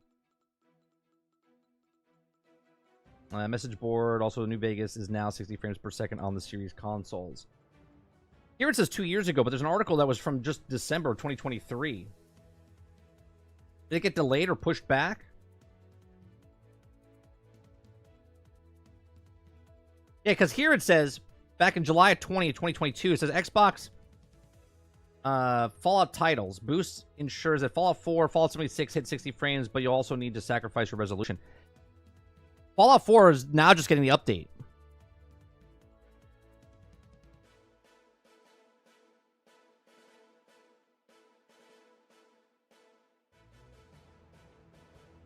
Ultron says, you don't need to tell players to go take a break from the game. Just crash the game every few hours and such. Right, because it breaks that immersion, right? You're like, man, I'm loving this game. I don't even have to go to the bathroom. And all of a sudden the game crashes like, ah, shit. All right, well, I gotta go to the bathroom. I'll get a drink. It's like a goldfish. They're like, this game sucks. What was I doing? This game's amazing.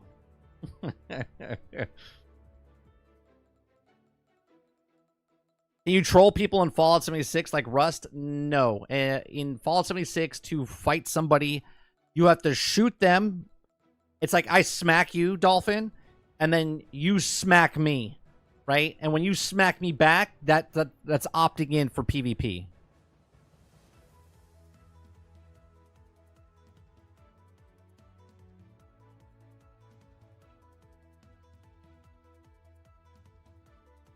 Argus says, yes, talk shit about the devs for Cyberpunk. They deserve it. The game no longer does. I've never given the game itself actual shit, Argus. I just remind people that everyone keeps telling me that Cyberpunk is a fantastic game. I said, yes, it took 3 years to get there. And there's still, their words, not mine, there's still features missing from the game that they still haven't put in that they said they were supposed to be there at launch.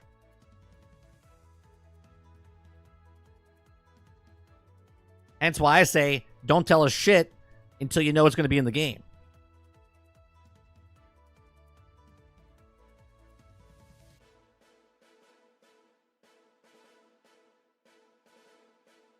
Elder Scrolls 6, 2026, 2027, Fallout 5, 2028, 2030. I don't think we get a PlayStation. I don't think we get a Fallout 5 until after 2030.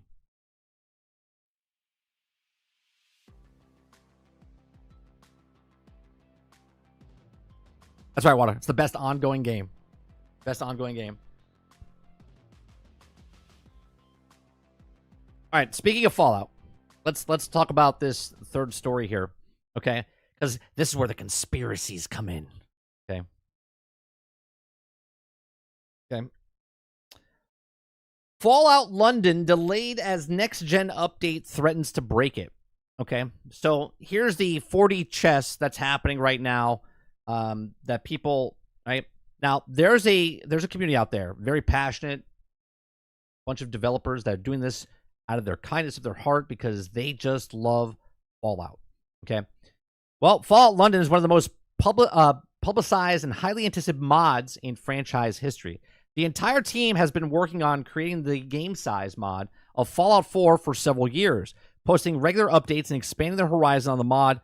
Okay, and it's also been celebrities brought in to fill in the voice roles. Developers on this team hired Bethesda Game Studios, and plenty of people chattered online about the expectations and the ambitious mod. Recently, the team took to social media to reveal that Fallout London, due to release next week, has been indefinitely delayed as Fallout 4's next-gen update approaches. Okay, in a recent video, explained that because the impending next-gen update, the past 4 years to work stand to just simply break. Okay, there's anticipation for Fallout 4's next-gen update will knock out control thousands of mods, mostly because the impact that undoubtedly land on Fallout 4's SE mod. Okay, now Fallout 4's scripted extender, many mods rely on this to run it in the first place. It's inevitable to be struck down, at least temporarily, by Bethesda Game Studios' ambitious overhaul of Fallout 4, which was released in 2015. Now, I'm on the standpoint of that the Fallout London team should have anticipated this change, especially given that the insider connections to Bethesda Game Studios was inevitable, but it was also going to release since it ended in 2023. Now, we've also known the next-gen update was also dropped this year. Bethesda recently confirmed it being released on April 25th in the video recently uploaded, which also could be seen below, and Bethesda has never had a conversation of the Fallout London team, but also former team members are also Bethesda Game Studios. Now, not only but it is also confirmed that Nexus mods and numbers of the Fallout mods cannot host Fallout London as its file size is simply too large. Okay, that came as a surprise. It's also relatively obvious that the particular link up would fail. That the teams confirming the particular disappointment should have come in some way more than a week before the intended release date. Instead of Fallout London mod will also be hosted on GOG. So it's not yet known whether the day or week or month a long delay, but also be getting a Fallout London yet. So look. Fallout London. Let me go to this, right? Let me go to this, and let me mute it, and we'll have this play in the background as we talk about it, right? So this is the Fallout London game that they're putting out there. Now, obviously, as a fan of Fallout, this looks amazing, right? If you guys haven't seen this Fallout London looks absolutely amazing. Hold on, oh, this is him talking. Oh, let me find the actual London trailer. Hold on.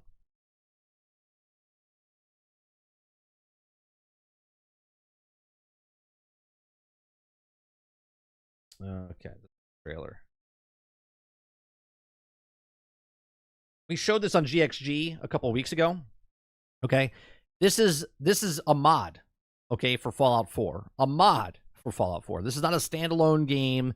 This is people that are so passionate about the Fallout series that they created the game itself. Now, I'm always mind-boggled by this. Like, if I was Bethesda and people did this, I would literally hire them and then make a separate game, right? Like, make this a reality for everybody, not just people on the PC and whatnot, okay? What they've done here is amazing. Now, what people are talking about is that Todd Howard and Bethesda is doing this on purpose. Now, we've known about the Fallout 4 upgrade for the Xbox Series S and X or whatever, and I think PlayStation as well, right? Where they upgraded it for the longest time now, for almost 2 years. And now, obviously, we've also known about London being made. Now, with the mods, they're like, we're coming out next week, and they're like, well, we also are coming out with the Fallout 4 update, which is now going to break it. And now people are conspiracy theorying that they did it on purpose because they don't want this to go live. Now, obviously, this is a fan-made thing, okay? Business bureaucracy, okay, where Bethesda's shifting millions of dollars around and they have huge studios, okay? They're like, well, we have a TV show coming out. Let's postpone it until the TV show comes out. I guarantee you this is what happened. I don't know. I'm just speaking of experience in the past, okay? They know that the TV show is coming out, and they're like, well, why don't we update all this stuff and release all this stuff while the TV show comes out so we get some more, exposure about this. Now, obviously, I'm assuming that these guys that made Fallout London also were thinking the same thing, going, what would be really good? The Fallout series comes out this month. We should release ours the same month as it because people will go play it. And that was 100% smart of them. But at the same time, you can't look at them and go, Bethesda, you bunch of assholes, right? Like, because that's what business is, man. It's very competitive. There's companies that release stuff all the time, and they have every right to release when they're releasing because that's their business. This is their IP. This is their stuff. Now, don't get me wrong. I want to play this Fallout London. I think it looks fantastic. I think it's amazing what some of these people are doing that are just love of the game. They just love the game and they want to do what they want to do. But at the same time, you're shit out of luck. You're not a licensed thing. You have to kneel down to the people that you took it from, right?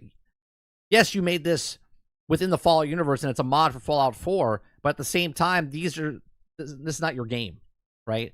So you're just going to have to wait a little longer, or as we would say, we have to wait a little longer to play Fallout London if you're on PC. And I think that's okay, right? Obviously, Bethesda, since they put the money up and Amazon paid for the rights for Fallout and they have a television series, Bethesda has every right to take their games, release it during the same month of the actual TV show because the hype is real, right? There's more people right now playing Fallout 76 than ever before, right? They passed their highest mark from 5 years ago, okay? So they've surpassed that. Everyone that's going back to Fallout 3, Fallout 4, Fallout New Vegas, every Fallout that's been out since Bethesda's had the rights to it have gone up in viewership, have gone up in player count. So, yes, this sucks 100% for the people that made Fallout London. But at the same time, it is what it is when you're using an IP and something that's borrowed from something that you absolutely love. But these are just my thoughts. Let me know yours in the comment section down below. Obviously, Bethesda is the bad guys here, right? They're the corporation. Fallout London is the rebels, while Bethesda's the empire here, right? But at the same time, they have every right to do it. But let me know your thoughts in the comment section down below. Please make sure you share, like, subscribe. And if you like what I do here, please check out some of our other videos. Thanks for watching.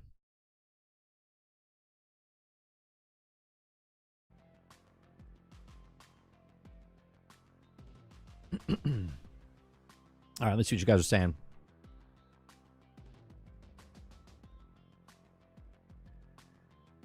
Todd will probably be gone by 2030 as well-deserved retirement. Yeah, I think he does Fallout 5 before he retires. I think he does Elder Scrolls 6, Fallout 5, and then he's done.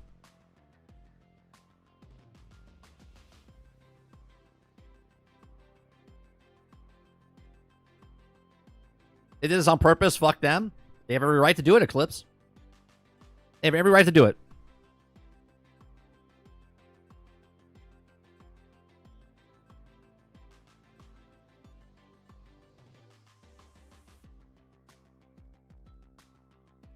Still waiting for Sky Oblivion. Oh, that looks good as well. That looks good as well.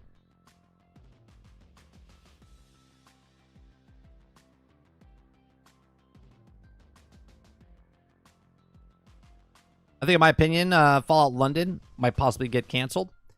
I don't know if it gets canceled. I mean, again, they have every right to cancel if they want to, Chris. You're absolutely correct. If Bethesda gives them a cease and desist or whatnot. But we look at it as fans. We're like, well, I just want to play the game. Bethesda's looking at it, you're taking our IP and we're not making money off of this, right? If sort of like what Grand Theft Auto did, Rockstar did, right? I guarantee you that there's going to be role-playing elements in the next Grand Theft Auto, okay? And so they give a cease and desist to the role-playing server, and then they bought them. So what if the next Fallout 5 is in London, right? Now, obviously, they haven't had any... There's nothing internal yet we know of. But what about if their next, on paper, is that they wanted to go to London, or they wanted to go to Europe, or whatever, and now this game's coming out, they could cease and desist them, or what I would do, I would hire them. I'd be like, I mean, this is amazing, guys. And then I would bring them onto the team to make it. If I was Bethesda, I would definitely make multiple teams to make more Fallout games to come out sooner rather than later.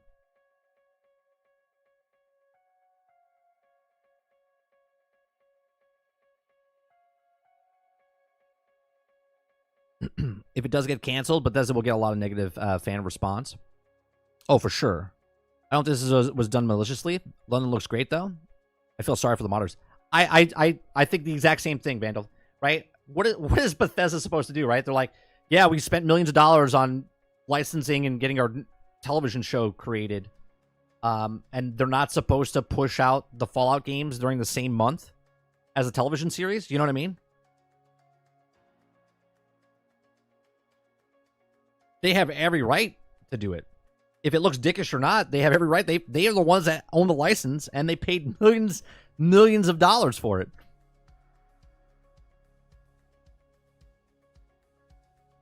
This mod releasing will increase sales for the game. If anything, Bethesda should approach London team and make it an official mod for 40.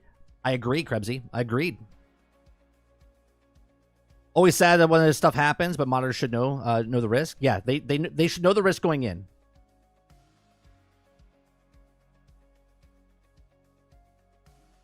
If the modders, if the mod's free, I don't know if they have any ground to do so. No, all European would be a cool idea. Yeah, Bethesda will help them if they did in the past. It's also profiting off the IP that they don't own. Then sure, if it's free, I don't think they have anything to do. Or can do anything. Yeah, I don't think... obviously, you could tip them. You could tip them. But I don't think you could buy the actual game.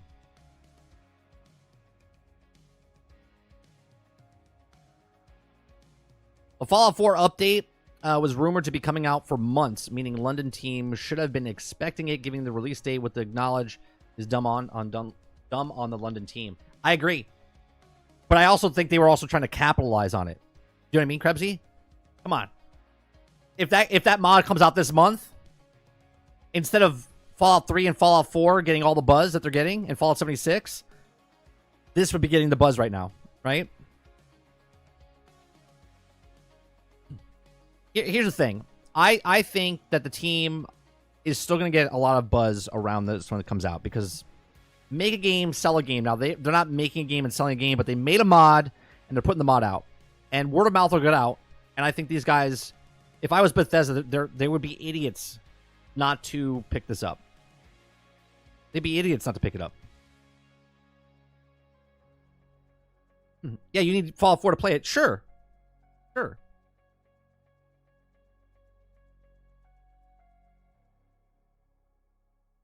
The only tip they're going to be getting is the tip of the middle finger.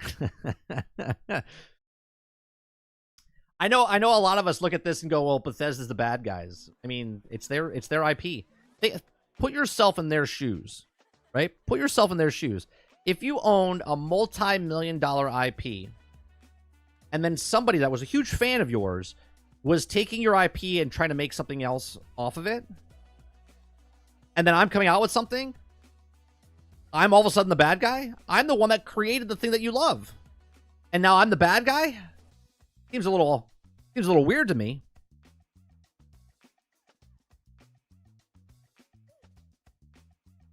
It's like if it wasn't for them, they wouldn't have a mod to do.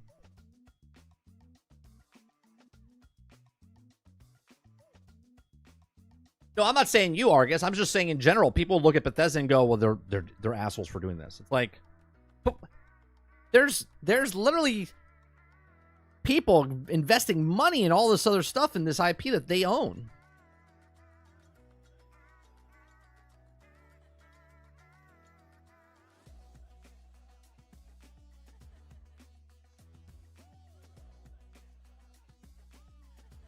Right, we the gamers spend a couple of $100, play these games. We got the harsh opinion. I just feel like a lot of people are upset with them, and like they just want to shit on Todd. They just want to shit on Bethesda and ZeniMax or Microsoft now, and obviously they have every right to do what they're doing. Bethesda always eventually adds mods to the game. It walks Skyrim's latest updates. Well, here's the thing, right? I guess it goes into a different conversation though, Quintar. Are we okay, right, where Bethesda wants to charge like what they do for Fallout 76? In Fallout 76, they have the Atomic Shop, and you can buy different things, and now they're literally, it's like pay to win, right? They're putting stuff in the game because there's such a influx of people coming into Fallout 76 right now that they're putting guns and stuff in the game that you could only get if you did the scoreboard. And they took 2 guns, 2 legendary weapons, and they put them into the thing where they're charging. It was $7. I think now it's $1,000, which is $10 for these weapons that are pretty damn good guns, legendary weapons. Now, obviously, new players can't use these weapons until they get to a certain point, but they're selling these in the store. So people look at this and go, this is just them being greedy or whatnot. People had to grind hundreds of hours or tens of hours to get this. They had to grind 500 stamps or score, or I forget what the things were called at the time. But a lot of people are upset because they're like, oh, well, we could have got it for free because these modders did it stuff. And I'm like, well, the modders are doing it because they love doing it, right? And now modders actually get paid because they make mods and they put them in the creation store, and the creation store they get paid for. But Bethesda now has figured a way to make it an online game, and you can't really make mods for an online game, okay? Because of just too many problems that could happen. So Bethesda's like, we're going to make an online game so we can make more money, because if it's always online, then we can make the mods for the stuff in the game. So it's like, are they assholes for doing it? You want mods, you pay for the game, but you don't pay for anything else. Are they assholes for trying to make money when they're giving you stuff inside that game?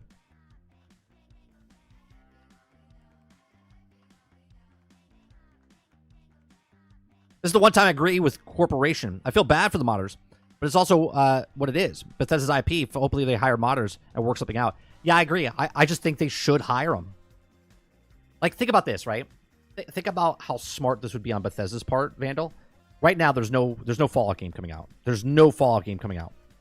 If they approach the team that made Fallout London and say, all right, guys, we're going to buy your game from you. We're going to buy your game from you. They can do 2 ways, right? They just buy the whole game from them, pay them up front, say, here's what you got. We're buying this from you. Or they buy them and then give them a percentage of stuff. Bethesda would win because not only do they pay the guys that made money that made the mod, but now all of a sudden they get a Fallout game. They get a standalone Fallout game that Fallout 5 is years off. They could get a Fallout London game hitting in between. Now, if they buy it from them, that would look good on them. They go, look, they supported the modders, and they're making money, and they have a Fallout game in between what they're waiting for, if they wanted to. Now, obviously, there's a lot that goes behind that, because maybe they don't want it to be in London. Maybe the lore's not there. Maybe it fucks up what they have, their long-planned scheme of what they're doing with Bethesda and with the Fallout's IP. Who knows? Maybe Fallout London fucks up their plans if the Fallout series takes off for Season 3. Who knows?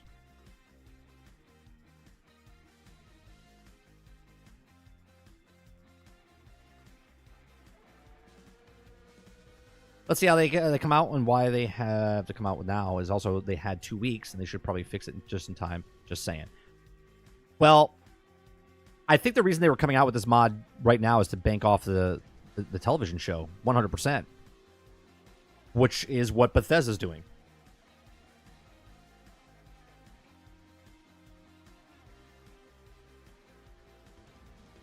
Robert Jones says, gray water area. I'm just not in favor of the game previously having free mods shifting to paid mods. I don't think modders are legally allowed to charge for mods without the company's permission. Right. I think companies, this goes into a whole other conversation as well, right? I think companies should look at what modders are doing and then pay them as independent contractors, right? The modder's making it because he's making it because of love, but if it's a really good mod, then Bethesda could put it in the creation store. So they win. They get a percentage, right? So they get paid, and then they get paid. And I think that's the way it should work.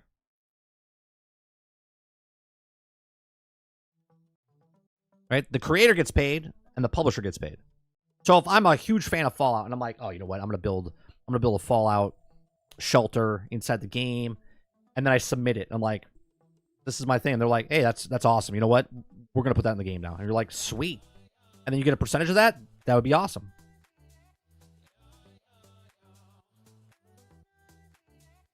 Don't get me wrong. As a fan, I want to see this London game. But at the same time, I don't feel bad for them for putting something out right in the middle of the heart of people loving what's going on with Fallout right now. Hopefully London gets released. I don't blame Bethesda. If it gets taken down as well, happens a lot with big mods, yeah.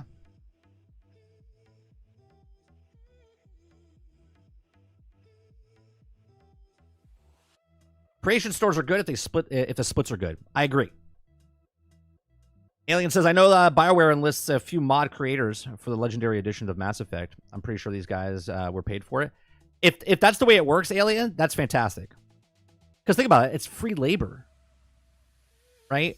Off the top. They don't have to invest.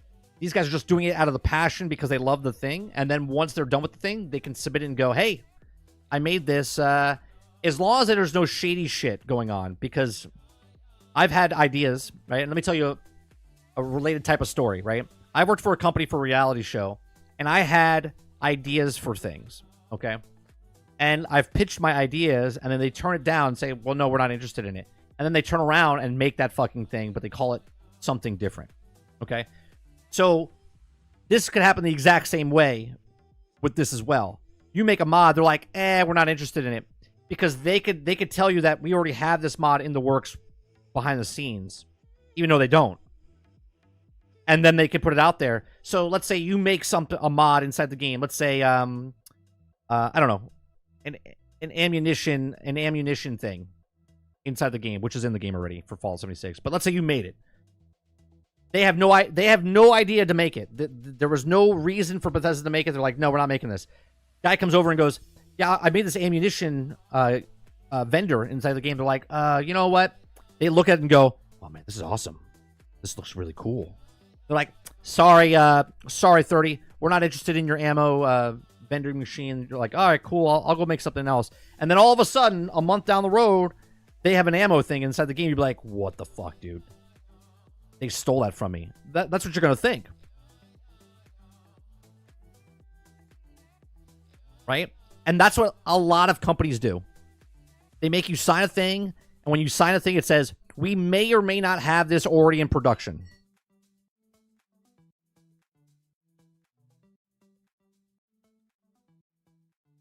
Right? And that's the crazy part.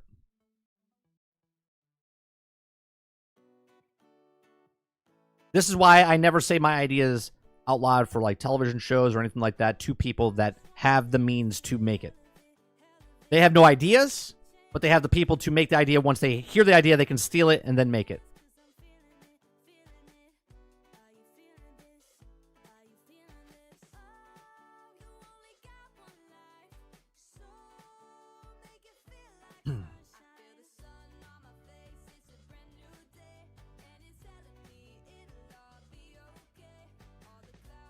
Don't give most game corporations any good ideas, or they might steal it. No, they will 100% steal it, Chris.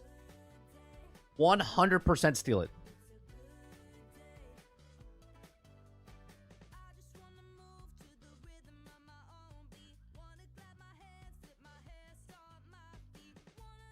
This is why when I say an idea on my stream, I mark it. Because if I ever see it in real life, I want to know when they patent it, when it comes into effect, and when I marked it, is it before or after that? Because if it's after that, then I know they stole it from me. I don't get shit for it, but I do know they stole it from me.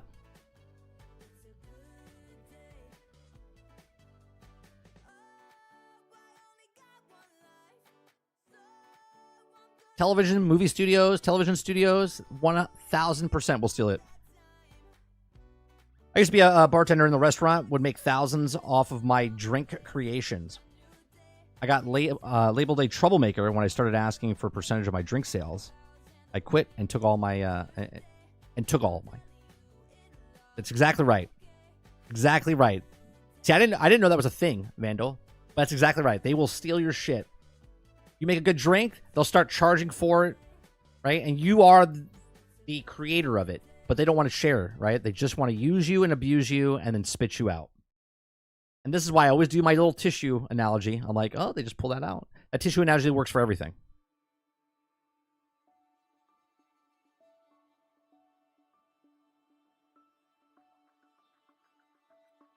I told Sarge, was it 2 weeks ago?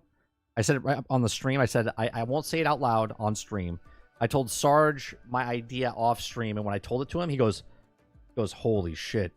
That's a $1 billion idea. I go, I know. But I don't want to say it because it would wreck the gaming industry. It would wreck the gaming industry. Not in a good way. It would be a it would wreck it for worse for microtransactions. But businesses would make billions of dollars.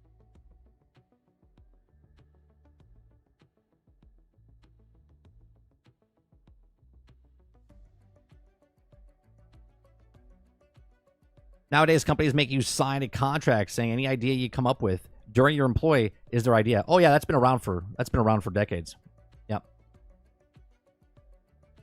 Imagine that. Can you imagine if they could patent a technology, Robert, where they can see your inner thoughts and your dreams, right? Because they would fucking 100% do that.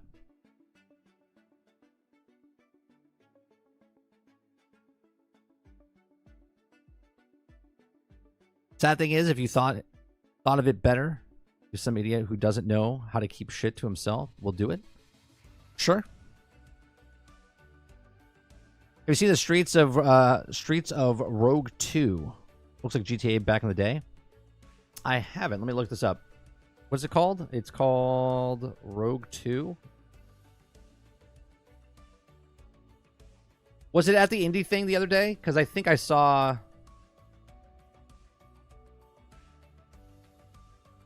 Streets of Rogue... Okay, I did. I saw this the other day. I didn't know what the name of it was. Yeah, I saw this the other day on the independent. Yeah. That's exactly what I thought. When I saw it, I was like, oh, because I saw this part. I was like, oh, it's like Grand Theft Auto.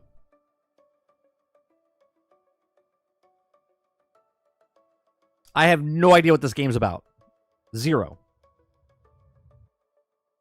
Overthrow a corrupt president of a small country. Solo or with friends via online co-op. Is this only on PC?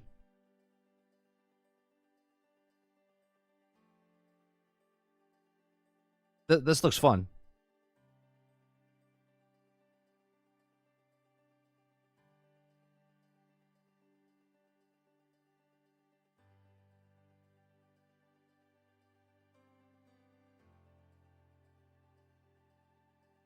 Yeah, it looks pretty good.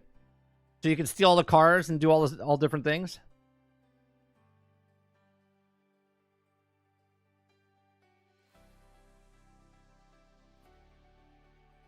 Sadly, there's no release date. You know what it reminds me of a little bit? A little bit. River City Ransom, like type of art style back in the day. Mixed with like Grand Theft Auto. I like the fully destructible environment. That's cool.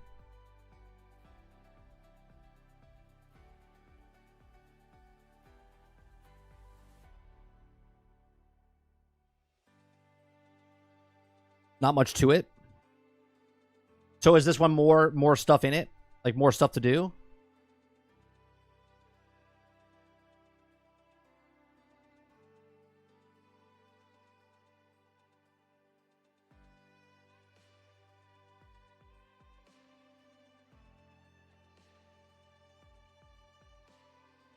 Is it like a survival type of thing as well?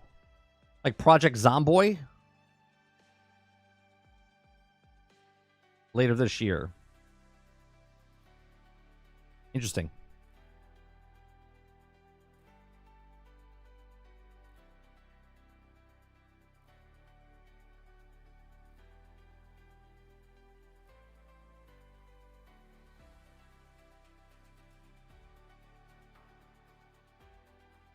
Looks more complete than the first one.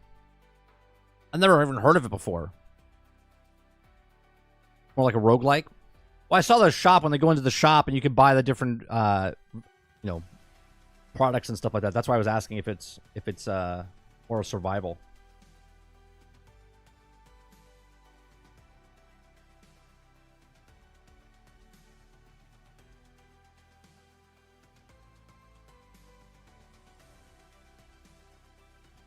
Sarge, are you still here? Did you say, what was it about? You said something about Asmongold, talking about old games.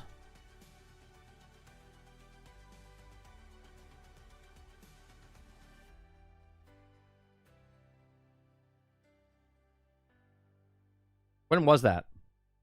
That recently? 3 days ago? Have you noticed everyone only plays old games?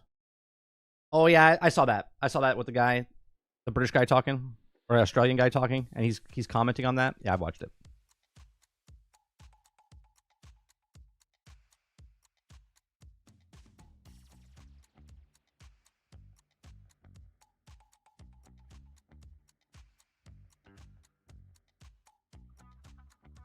I love the fact that they have where you can tackle any mission you like, either in stealth or go with guns blazing. Oh, inside Rogue? Inside that game?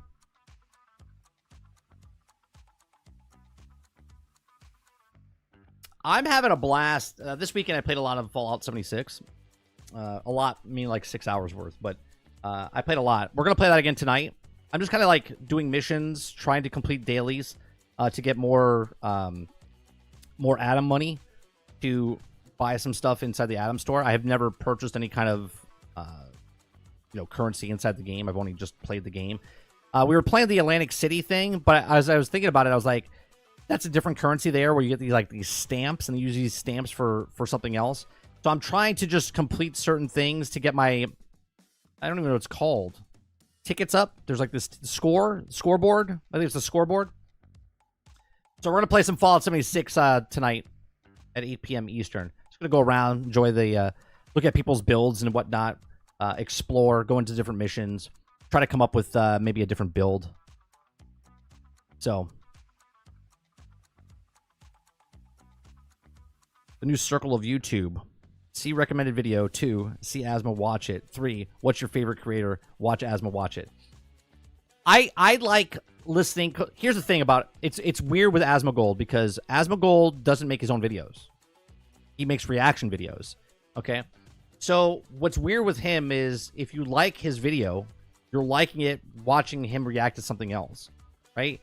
There's very rare that he's making content. Like, he plays games. Most of his content is reacting to somebody else. And he says some really good stuff and insightful things.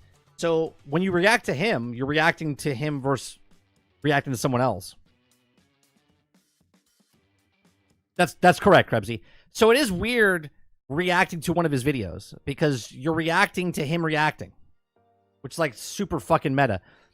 So if I did what he did, and he's reacting to one person, and then I'm reacting to him reacting to that person, and I add to it, then someone else can react to me reacting to him reacting to the thing. Then you go down to this whole fucking like meta of YouTube.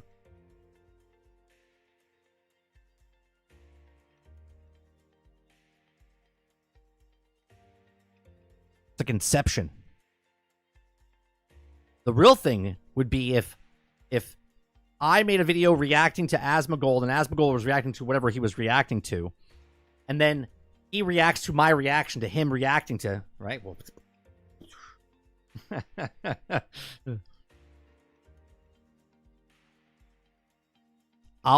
he'll react to a Kingard video. I'll react to him reacting to the Kingard video, and then Kingard should react to me reacting to him reacting to his old video, and then Asmongold should react to react. We could have this whole thing down. It'd be really good. It'd be really.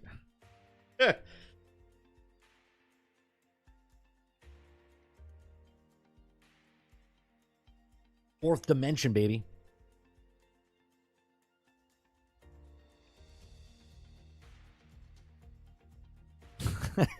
What came first?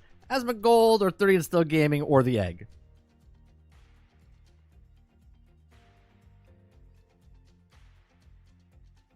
I like watching his stuff. I like his takes, right? Sometimes he's out there batshit crazy. Like he said one, he's like, I started laughing out loud. I was going to the store the other day and it happened to pop in. He was talking about Star Wars Outlaws. He goes, I'm getting a lot of shit because people are like, I'm saying it's the worst game of that's ever been ever created. And he's like, and that's not fair because it's not out yet. So it's the worst game so far this year. And he actually agrees with me. He thinks that the pricing thing is the problem. It's not the problem with the girl.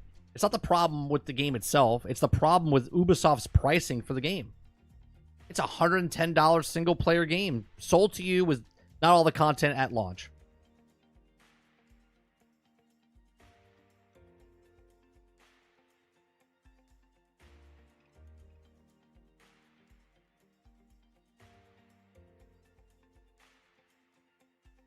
The more and more that goes by, I'm really interested still in Outlaws, but as it gets closer, I don't know if I'm going to even pay the $18. I don't even know if I'm going to pay the $18. I might skip it.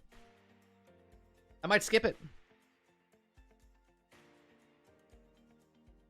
might play the First Descendant instead. I might play Transformers instead. Hell, I might go back to Fallout 76 instead. Just in spite. Just so I don't engage with Ubisoft. Because I disagree with it. I disagree with the pricing structure. And going with $18, I don't know if that's good enough. I don't know if that's good enough. That's because that's what they want us to do. They want us to go into the streaming service. And I don't know if I want to do that.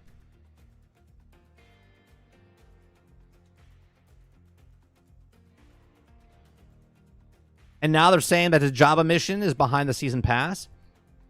Well, it's funny that you say that because I had that pulled up. I just didn't know if I wanted to talk about it.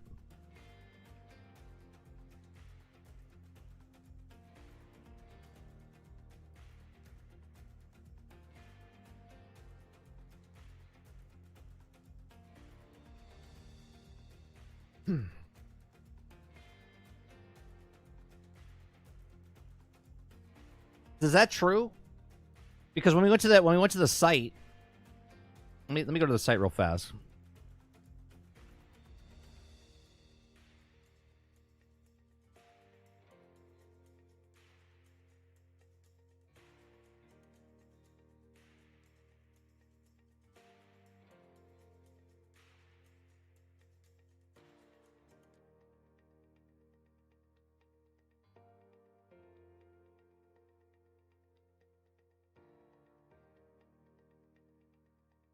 Because I don't know if that's... Is it behind the season pass? Or do you get it because of the season pass? Because on the site, and this is the way I take it, right? It says season pass. Star Wars Outlaws season pass includes the 2 DLCs that will release after launch. Keep exploring the world of Star Wars Outlaws with all new stories, quests, and areas to discover. Are these the 2 DLCs?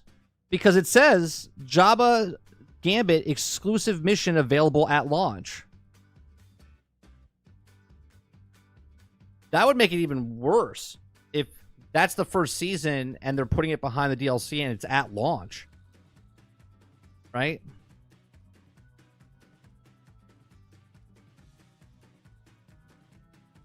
See, I don't think this is part of it.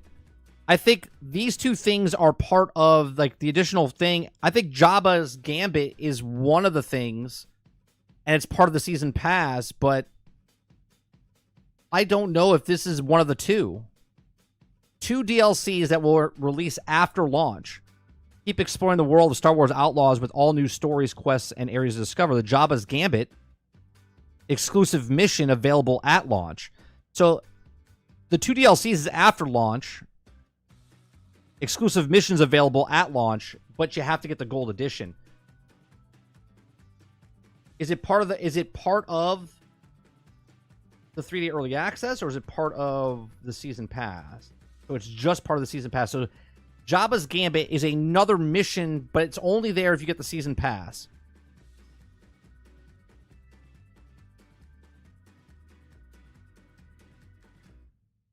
After launch, it's clearly different. Yeah, but you can't play this mission unless you get the season pass. Right? Right? You can't play Jabba's Gambit exclusive mission unless you get the season pass.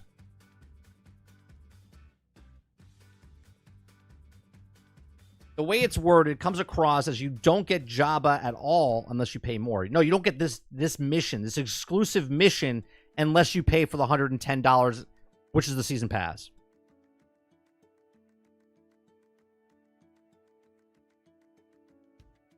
Right? That is scummy. So let's go to this now, right? Star Wars Outlaws puts Jabba's mission behind paywall. Okay, Star Wars Outlaws will gatekeep content behind Premium Edition and Season Pass, including a mission centering around Jabba the Hutt. As per Ubisoft's website, you'll have to pay either $110 or $130 to access Jabba's Gambit on launch day, as a $70 base game won't include the Season Pass exclusive mission. That's even more scummy. That's even more scummy. Okay, this update of Ubisoft website was spotted by the news outlet, okay, as shared as the reset era, and shows that the season pass won't just give players access to the future DLC. Rather, it will also gatekeep anyone that has the base game out of the accessing the mission from the very first day of launch, a move that's being met with backlash. It says, just as Kay is putting together a crew of Kanto Bite heist, she receives a job from Jabba the Hutt himself. Reads describing the season pass exclusive mission. Turns out that the ND5 owns Jabba debt from years ago, and he has to come to collect. This season will also give players unique cosmetic K and Nex after launch, to also let you access 2 additional narrative expansions, although you don't know if these will be centered around or will they be released. While this is not a new practice of Ubisoft, it comes amidst of a renewed backlash against the DLC, particularly Day 1 DLC in a single-player game. This kicked off the Dogma 2 and launched alongside the microtransactions, something typically found in live service games. The same can be said with the season passes, as well as often used to live service and release content on staggering basis. However, they also have appeared in many single-player games before, letting players pre-order DLC expansions before they even been revealed. But in this case, you know what the mission is, and you know that it'll all be ready for launch day. It's just being withheld from you who doesn't buy the season pass. So now you're telling me that the one mission's like $10, right? There's no difference what they're doing here with the exclusive mission, what PlayStation did against Xbox and PC. Like, PlayStation had an exclusive mission that we had to wait a year for. So maybe you have to wait a year to get this down the road. Who knows? And there's no difference between, making content and then paying, like Destiny, a dungeon, right? Dungeons used to be in the game, but then Destiny and Bungie decided that they're going to put it behind a $10 or $20 paywall. Okay, so there's no difference on what they're doing there and here. I don't like this stuff. Now, those of you that defend this type of stuff say, well, Ubisoft's been doing this, it's no big deal. That is the problem, that they've been doing this, and now that, let's say people didn't talk about it before, we did.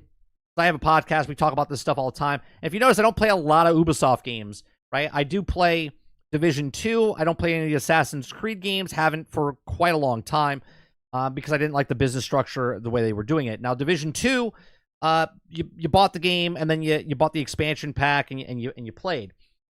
Division 1, you paid for a season pass, and you had to wait for that season pass, which was bullshit. Okay? So I'm not a big fan of this type of stuff. So I make a stand in saying that, look, this is bullshit and this is why I'm bringing it up. Where other people will be like, well, they've been doing this. Why is it a big deal now? It's a big deal now because maybe not everyone knew that this was happening. And because people were okay with it doesn't mean it's okay. So I bring it up saying that the game might be the greatest game ever created, but the business model and the business pricing that Ubisoft has decided to use has literally killed this game before the game comes out. Now, I'm not saying this game is not going to sell, because it will sell, but it would sell a hell of a lot less, because people are looking at this going, well, why am I going to pay $110 when just 2 months from now, it'll be like Avatar, where it's on sale for $40 used, or it's going to be like, what's the other game that just came out? Skull and Bones, right? Which is on sale 2 months after it came out. This is the problem. Now, the problem is that this is all digital. And Ubisoft holds you, they got you by the balls, they hold you where if it's only digital only, then you have no shot at getting this at a used copy on GameStop or anywhere else. You can only get it digital copy. So that price is not going to go down unless people don't buy the game. And when people don't buy the game, then they go, oh shit, we're not going to make the sales that we need to make. Let's give a 10% discount. Let's give a 20% discount because it's digital only. But if people buy this, then there's no way this game is going to go on sale faster than later, because why should they? Because it's digital. They have you, right? Only if people don't buy the game will the game then go on sale digital only. These are just my thoughts. Let me know yours in the comment section down below. Do you, or I should say, are you okay with games being $110 and locking things day one behind a season pass or a higher tier value of that game? If not, how do you fix this? How do you let this go? Do you say nothing? Do you vote with your wallet? Let me know in the comment section down below. Please make sure you share, like, subscribe. And if you like what I do here, please make sure you check out some of our other videos. Thanks for watching. Right? Like, what do you do, chat? What do you do? Right? Because they have you because it's digital only. This is exactly, even the disc. Even the disc, you get a disc, just a key, okay? It's digital only. You have to have online to download the game, to access the game, because it wants to make sure you have DRM, make sure that you have the disc, you didn't buy a third, right? You have to have the actual disc, okay? And you have to have online to continue it.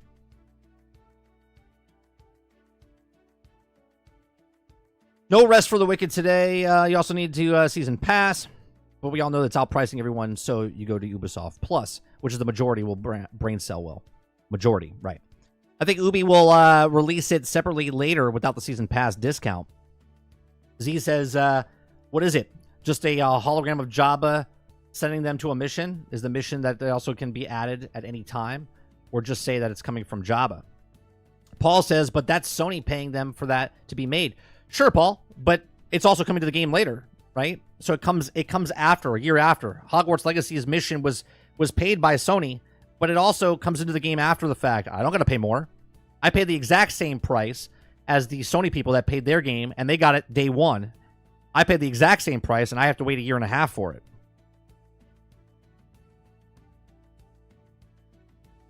I'm sure people haven't complained about these practices, but only certain things reach a fever pitch.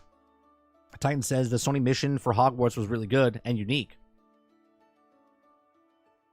Dolphin, they took away the crew. People paid full price, and they can't play it.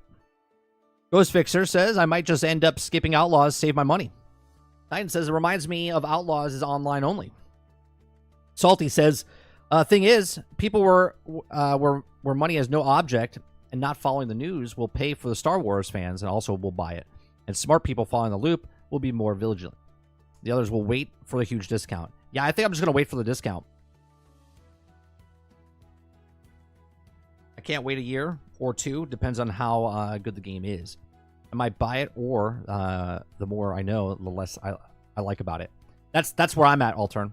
The more I hear about stuff going on, the more I'm like, I can wait.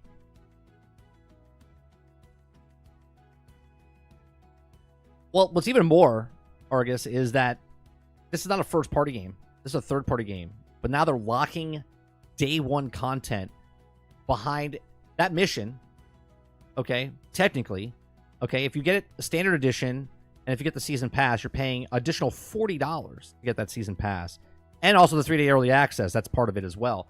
But if I just get the 3-day early access, right, you get the season pass. So they're including the season pass, the DLC, right, which is an exclusive mission, and also It's season pass, the season pass, 3-day early access, and the mission, right? For $40.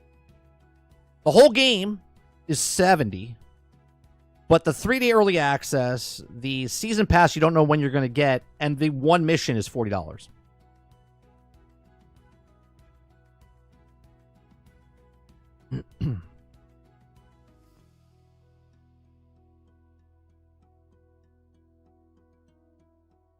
They priced it at that, and the discount is full price. You know, you're not wrong there, Krebsy. I guarantee you that's exactly what it's going to be, right? It's $110. They'll slash that, and you'll pay $70 for the same thing people paid for $110. You're not wrong. Or they'll make it $80, and they'll still get $10 from you. Robert Jones, I'm still salty about Dragon Age Inquisition regarding the online. Check to paid decade later. Dolphin says, look up 30 if you want to get pissed about the crew Ubisoft. Oh, I know. We did the crew thing, right? You're talking about the crew, the original crew, which I have, that you can no longer play.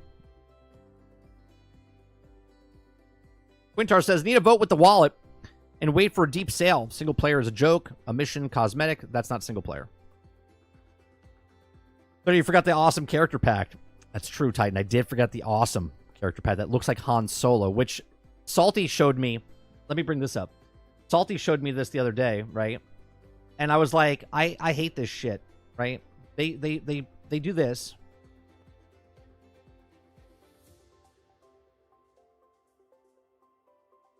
Right? People say that she's her Solo or Ma'am Solo, okay?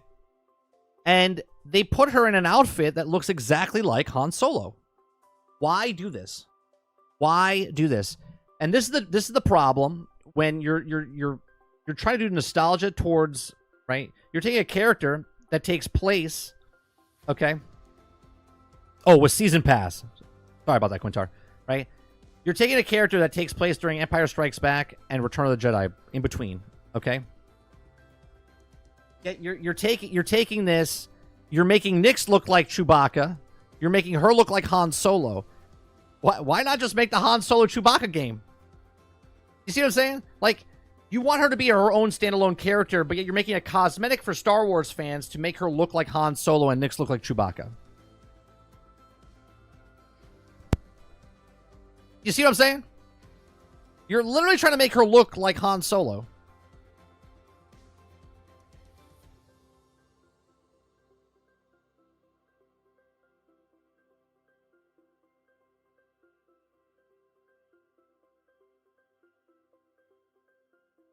Right? It's crazy.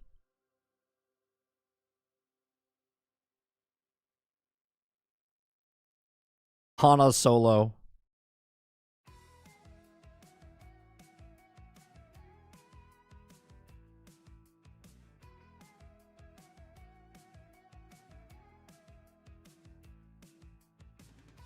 Just in case you can't see it. Okay? Just in case you can't see it.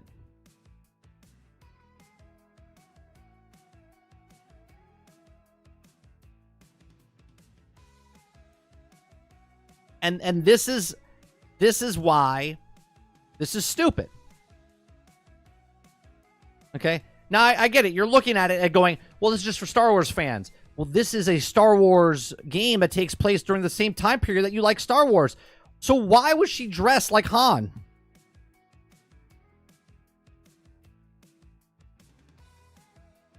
Why would she dress like Han?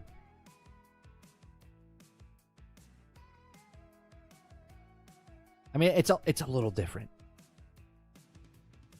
He's got the extra belt here, right? Like, this is up here. He's got this extra part here. Okay. Come on. What's his age during this? He's frozen. He's like in his mid-30s.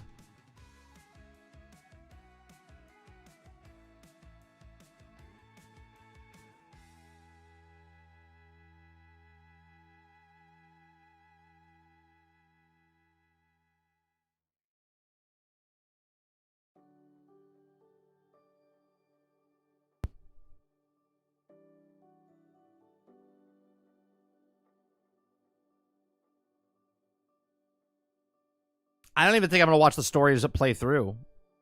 I don't know anything about Cyberpunk 2077, Argus. Right? I just don't... Anything with Cyberpunk, I just kind of scroll by, right? I don't watch any Cyberpunk because I'll just play it down the road, and if I play it, it's fresh for me.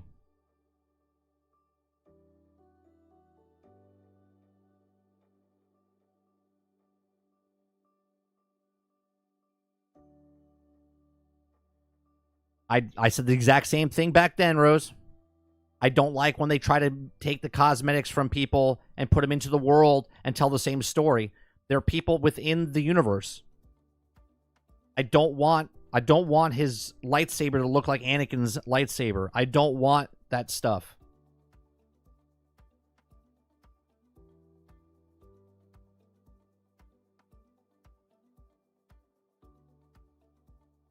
Right, this could be Han's. This could be Han's daughter from a different fling that he had before he met Princess Leia. That would be terrible if that was the story. If that was the story in this, and you find out that Kay Vess is related to Han Solo in some way. Oh, man. Oh, how about this? I just thought about it. Are you ready for this? So Kay Vess is a long, lost child of Han Solo. Okay? And then Kay Vess is Rey's mother or grandmother. And that's how she knows so much about it. Yeah. It's not really, it's not really Palpatine's granddaughter. It's Kay Vess's. Kay Vess got in with. You never know what the mother is. Just is. She's related to Rey in some way, shape, or form. It all comes back. They fly now? I don't like this thematic stuff, Rose. I don't like the thematic stuff that they're trying to give you skins of stuff that are in the actual in the lore of the story. Okay. Hell, they just did it with Fallout 76. Fallout 76, they're throwing some stuff. They're theme related, but they're not the exact same thing, right? So Fallout 76 is making stuff from like the Ghouls outfit, which I really don't like, but I get the promotion stuff.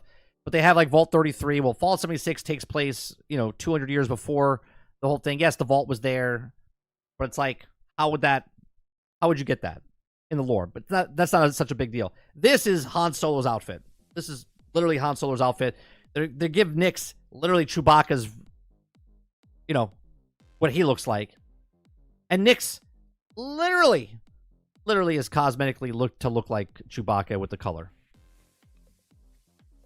Right? So they're looking for that stuff. I would preferably rather have a Han Solo game instead of a character that looks like dressed like Han Solo. Maybe they just shop at the same stuff.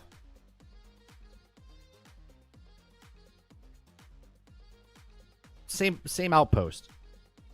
Not a big deal.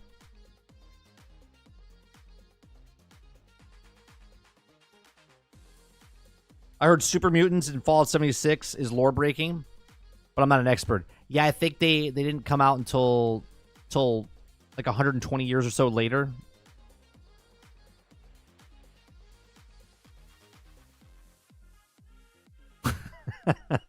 Argus. Yeah. No, it can't be. He's frozen. He's frozen inside the game.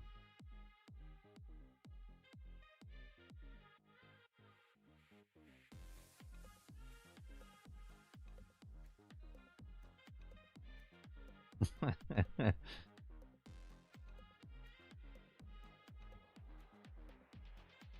me see. When do super mutants?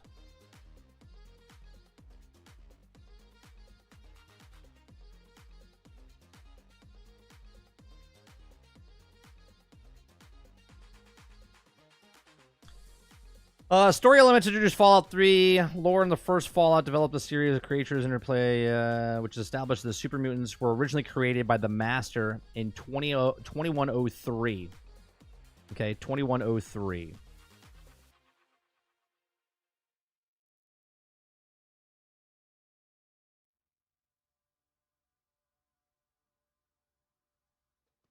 Fallout 76, the earliest title in terms of chronological order takes place in 2102.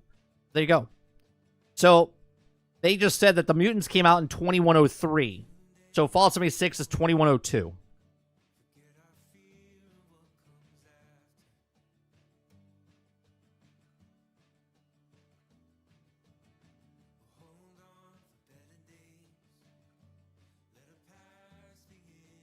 Does Fallout 76 have a monthly subscription that you need to pay in order to play the game? No. No. It has a Fallout First, which is a monthly thing, which gives you a bunch of benefits, more XP, more storage, a bunch of different stuff. They give you 1,600. I think it's 1,600. I'm not sure. I think it's 1,600 of the atomic shop points a month or whatever it is. So you don't have to pay for that to play the game. You can play the whole game single player. Okay, if you do play, I give one hint towards, or one tip, I should say. If you do play Fallout 76, you'll see these things that pop up on the right-hand side. It says casual team. If you see one of those pop up, join it. It doesn't mean you have to hang out with the people in the group, but if you hang out with people in a group, okay, not with them at the same spot, just join a group. You'll get more XP, you get more benefits, especially if the cards that they're wearing give you extra bonuses and stuff like that. So you can play solo, but just be in a group. It doesn't scale or anything with you. Your characters are your characters. The people you go against are going to be your level, no matter what.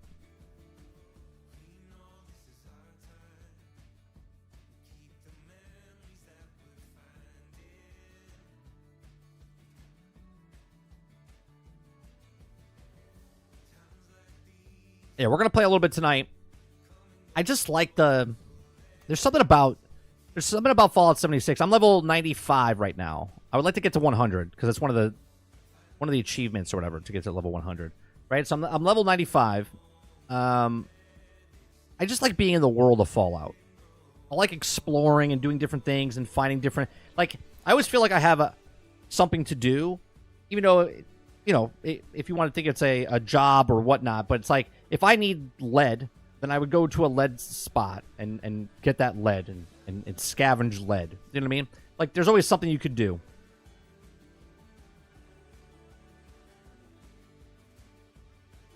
You played way more than me? I've been playing on and off for years. I played... The original stint was like 82 hours before I got my first massive bug in the game, Argus. I got the glitch where I was... I went invisible inside my armor, and I was locked inside my armor, and I couldn't get out. Okay? And because you're stuck in your suit of armor, you can't interact with any of the tables. So I had to wait like 2 weeks for them to fix that bug before I could get out of my suit. Salty says, fuck it, I'm going to complete Fallout 4 for $8. Let's go. I'm going to go back to Fallout 4 and play it, see the updates and stuff they do on the 25th. Well, we'll play it. Check it out. I don't know if I'll make a new character. I might just wander around the wasteland.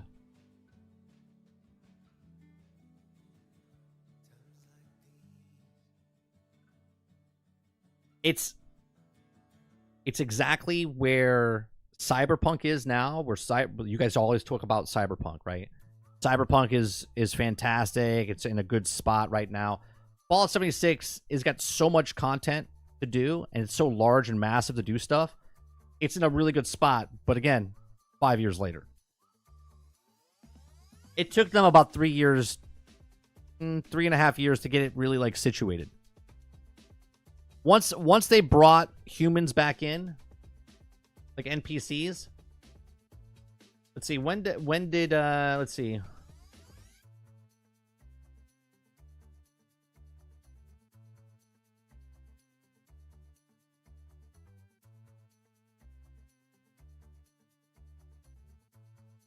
Fallout 76 new Wastelander expansion, which arrives next week on April 14th, brings NPC humans back to the Wasteland in 2020.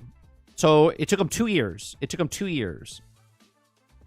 So April 14th in 2020 is when they brought humans back in, NPC humans into the game.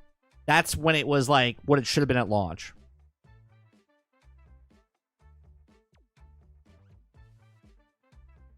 That's right. Wait 3 to 5 years. It takes 3 to 5 years to make a game, to release a game, and then it takes another 3 to 5 years for that game to actually become a game. Yeah. Yeah, look at it. Halo. Fixed it over 3 years. Battlefield, 2.5, 3 years. No Man's Sky, 3 years. What else? Cyberpunk, 3 years. Fallout 76, 3 years. Right? Diablo, it'll take 3 years.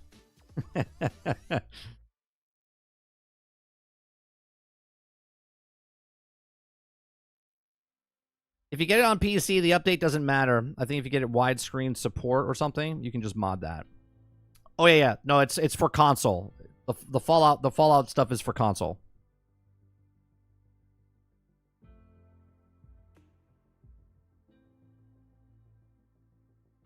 She says Destiny's still fucked 10 years in. Halo's not fixed. The game still sucks. But it's in a better shape 3 years after, is what I'm saying, Rose.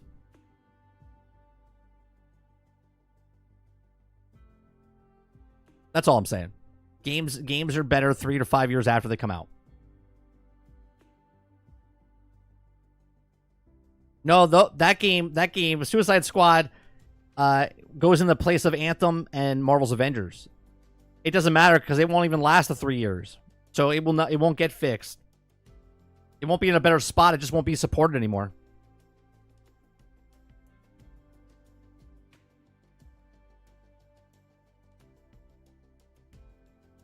Then you have games like Gigantica, which just came out, 5 or 6 years after it originally released, and then put it back out and now charge $20 for it. Now Lawbreakers is coming back. Did you guys hear about this? Lawbreakers is coming back out. A game that came out, bombed miserably, crashed, and now it's back. I can't wait for it to bomb again. What's that other one that Cliffy B made? Realm Royale? Was that the other one? Realm Royale?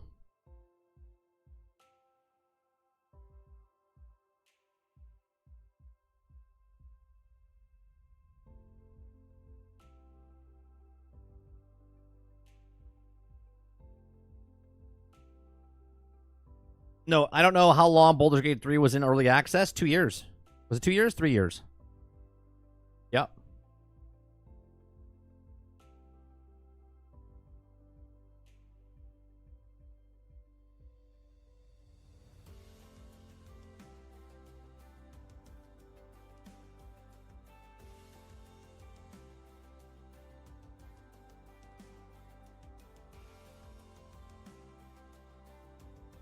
Two years early access, Baldur's Gate 3 was.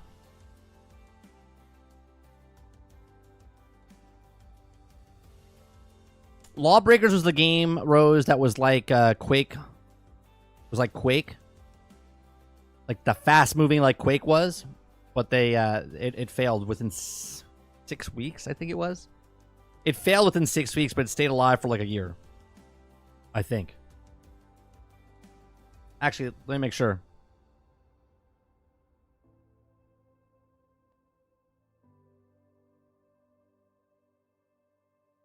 Lawbreakers came out August 8th, 2017.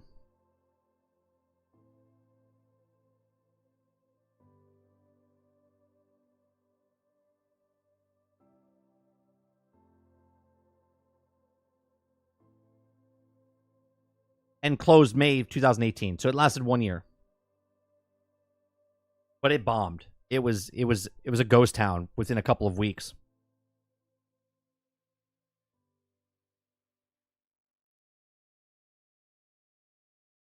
Oh yeah, no, Jones, it didn't. It just bombed. Like nobody was playing it. But you also got to remember, it came out during a time frame where Fortnite and PUBG, that's where everyone was playing.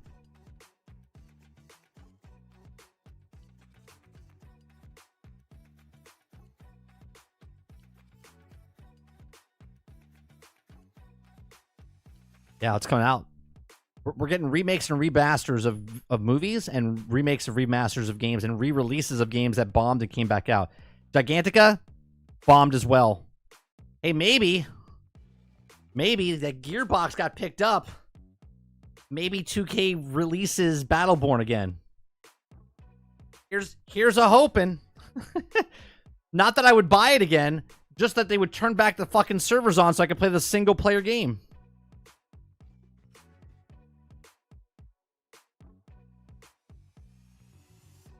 I can't wait. Oh, I'm excited.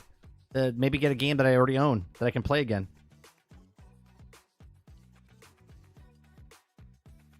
Power World PvP looks good. Yeah, well, the arena stuff, right?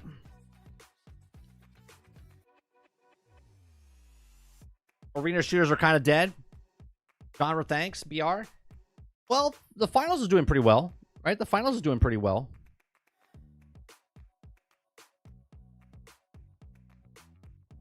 Then again, though, the finals has only been out, what, 4 months? Let's see if finals is still like thriving a year from now, like, you know, at the year mark.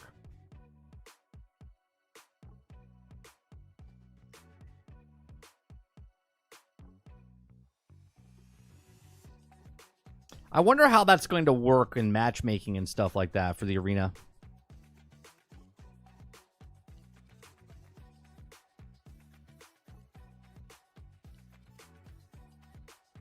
You put PvP in there, and then certain people that have certain builds or certain, you're gonna have to nerf or buff certain characters, certain pals. That's where the PvP gets iffy.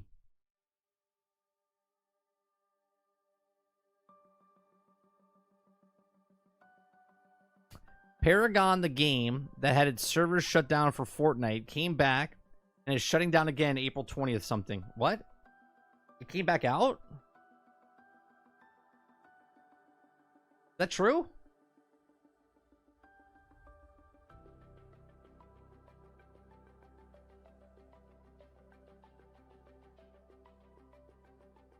Yeah.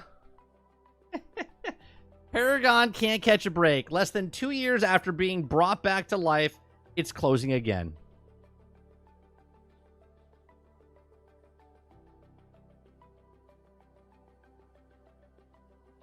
Amazing.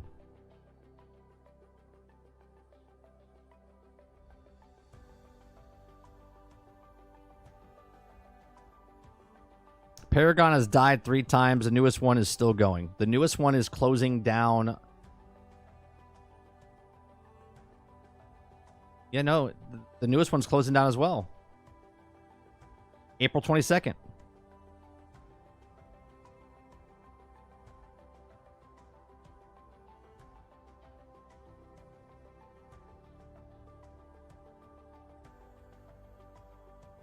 I mean, I don't know what to tell you. This article was written on February 22nd, 2024.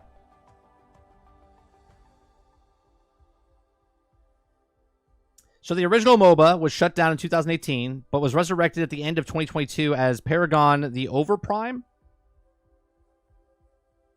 The game launched, okay, and suffered the same fate as the predecessor. Developed Netmarble announced today that the game will be shuttered for good in April. Okay. So which one are you guys talking about? Is there a different one?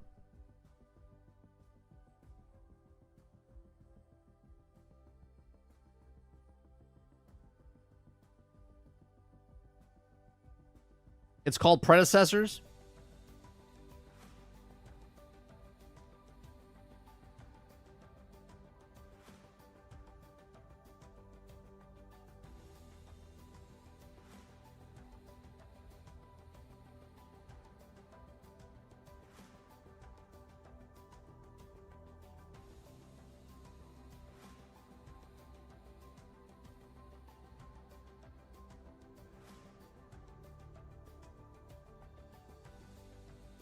This is the one that came out in December 1st, 2022. Isn't that what I just read?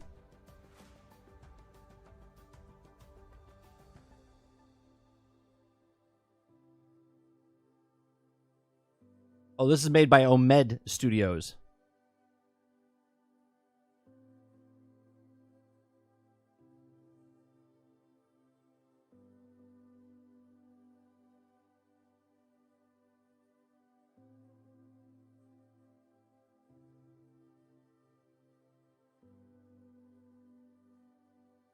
So how many Paragons are there? How many Paragon Studios are there? Or Paragon Games?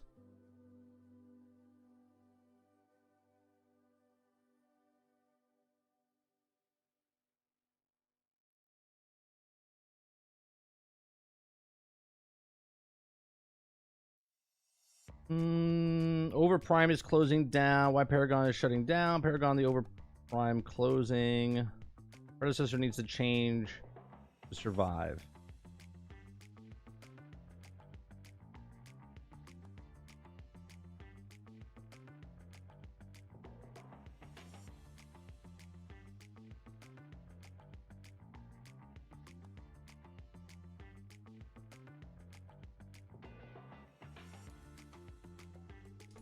Okay, the predecessor continues to build the fallen pair. Okay, so this is off their website. This is off March 28th, 2024. Okay, okay, so now after 5 years of after original game was shut down, has stepped in to give Paragon style MOBA a new beginning on Thursday. The studio announced that the players should give their work a look for themselves by launching open beta. Oh well, this game hasn't even come out yet, guys. This is open beta. So you're saying this is alive and well. This is just a third rendition, and this is in beta.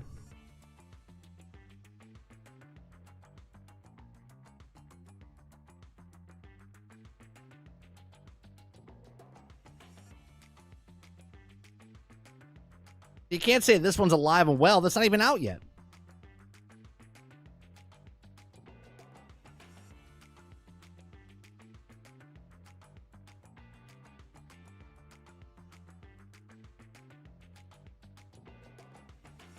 So they've taken 5 years to get to this point to release this game.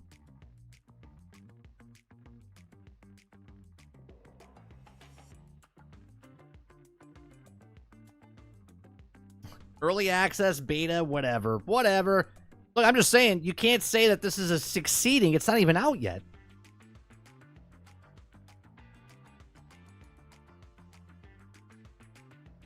It came out the same time as Overprime? Well, it didn't. It's literally launching a beta. It's not even out yet.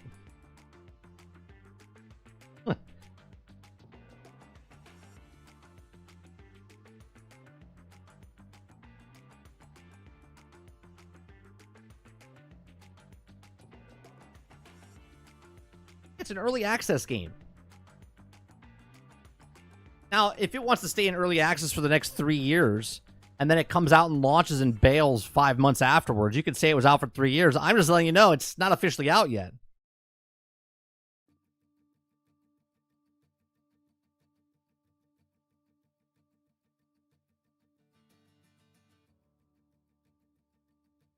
It did 5 years ago. Look, I don't give a shit what your theory is. I'm telling you that this is an early access. It didn't come out 5 years ago. It's an early access. Right? The beta, okay? it's in beta. Is Fortnite released yet? Ask it for a friend. Yeah, it came out 3 years ago. That was in beta for 3 years as well. That's correct.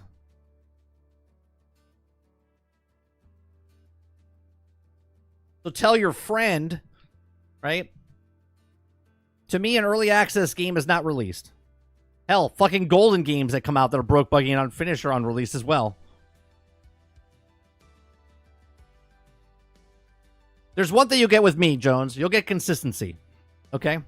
A game that is in early access, beta, alpha, they're all the same.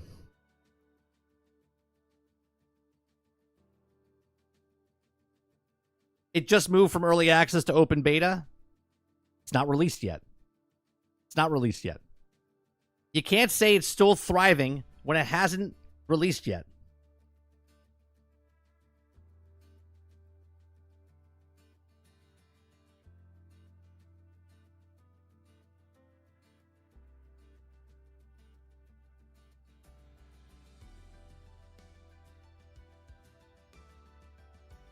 Now, you can say it's still thriving within the community that's playing it, which could be 100 people to 1,000 people.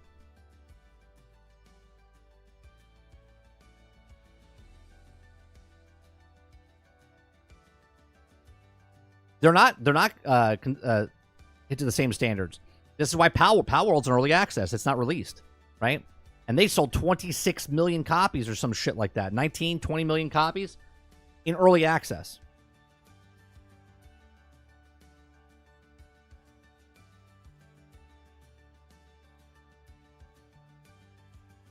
So Paragon never died. Oh, for God's sakes. Is this where you're planting your flag, Jones?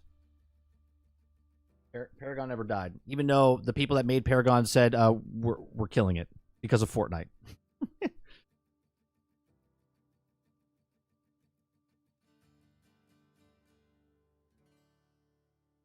Power is amazing?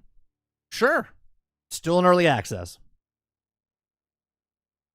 Enshrouded, early access. Power World, early access.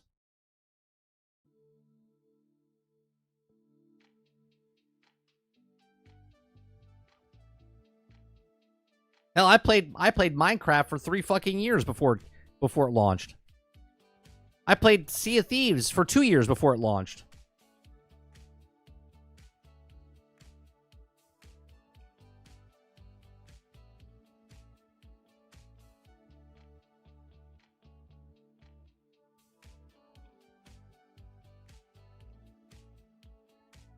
So it can die? I mean, all I'm saying is, if it never releases, and it's in early access and beta, and they stop supporting it, it never released to die. Right? To officially die. Right? The reason it's in beta is to get the hype up for it so they can release it, and once they do release it, if it catches a hold and starts to go on, then it only lasts a year or 2 years and 3 years, and that's what it lasts. But if it's an early access game, it's not out yet.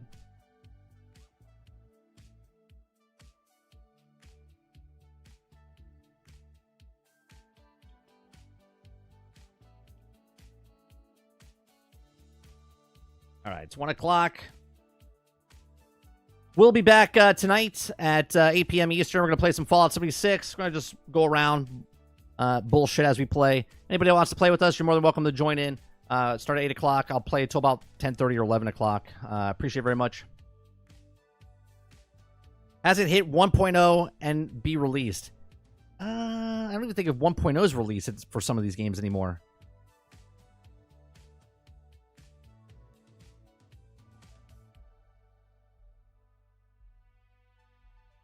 So as a baby dying in the womb, dying in early access. Jesus. Krebsy going dark. All right, we'll be back tonight. We'll be back tonight, 8 p.m. Eastern, for some Fallout 76 action. See you guys there. And you guys have a great rest of your afternoon. Peace.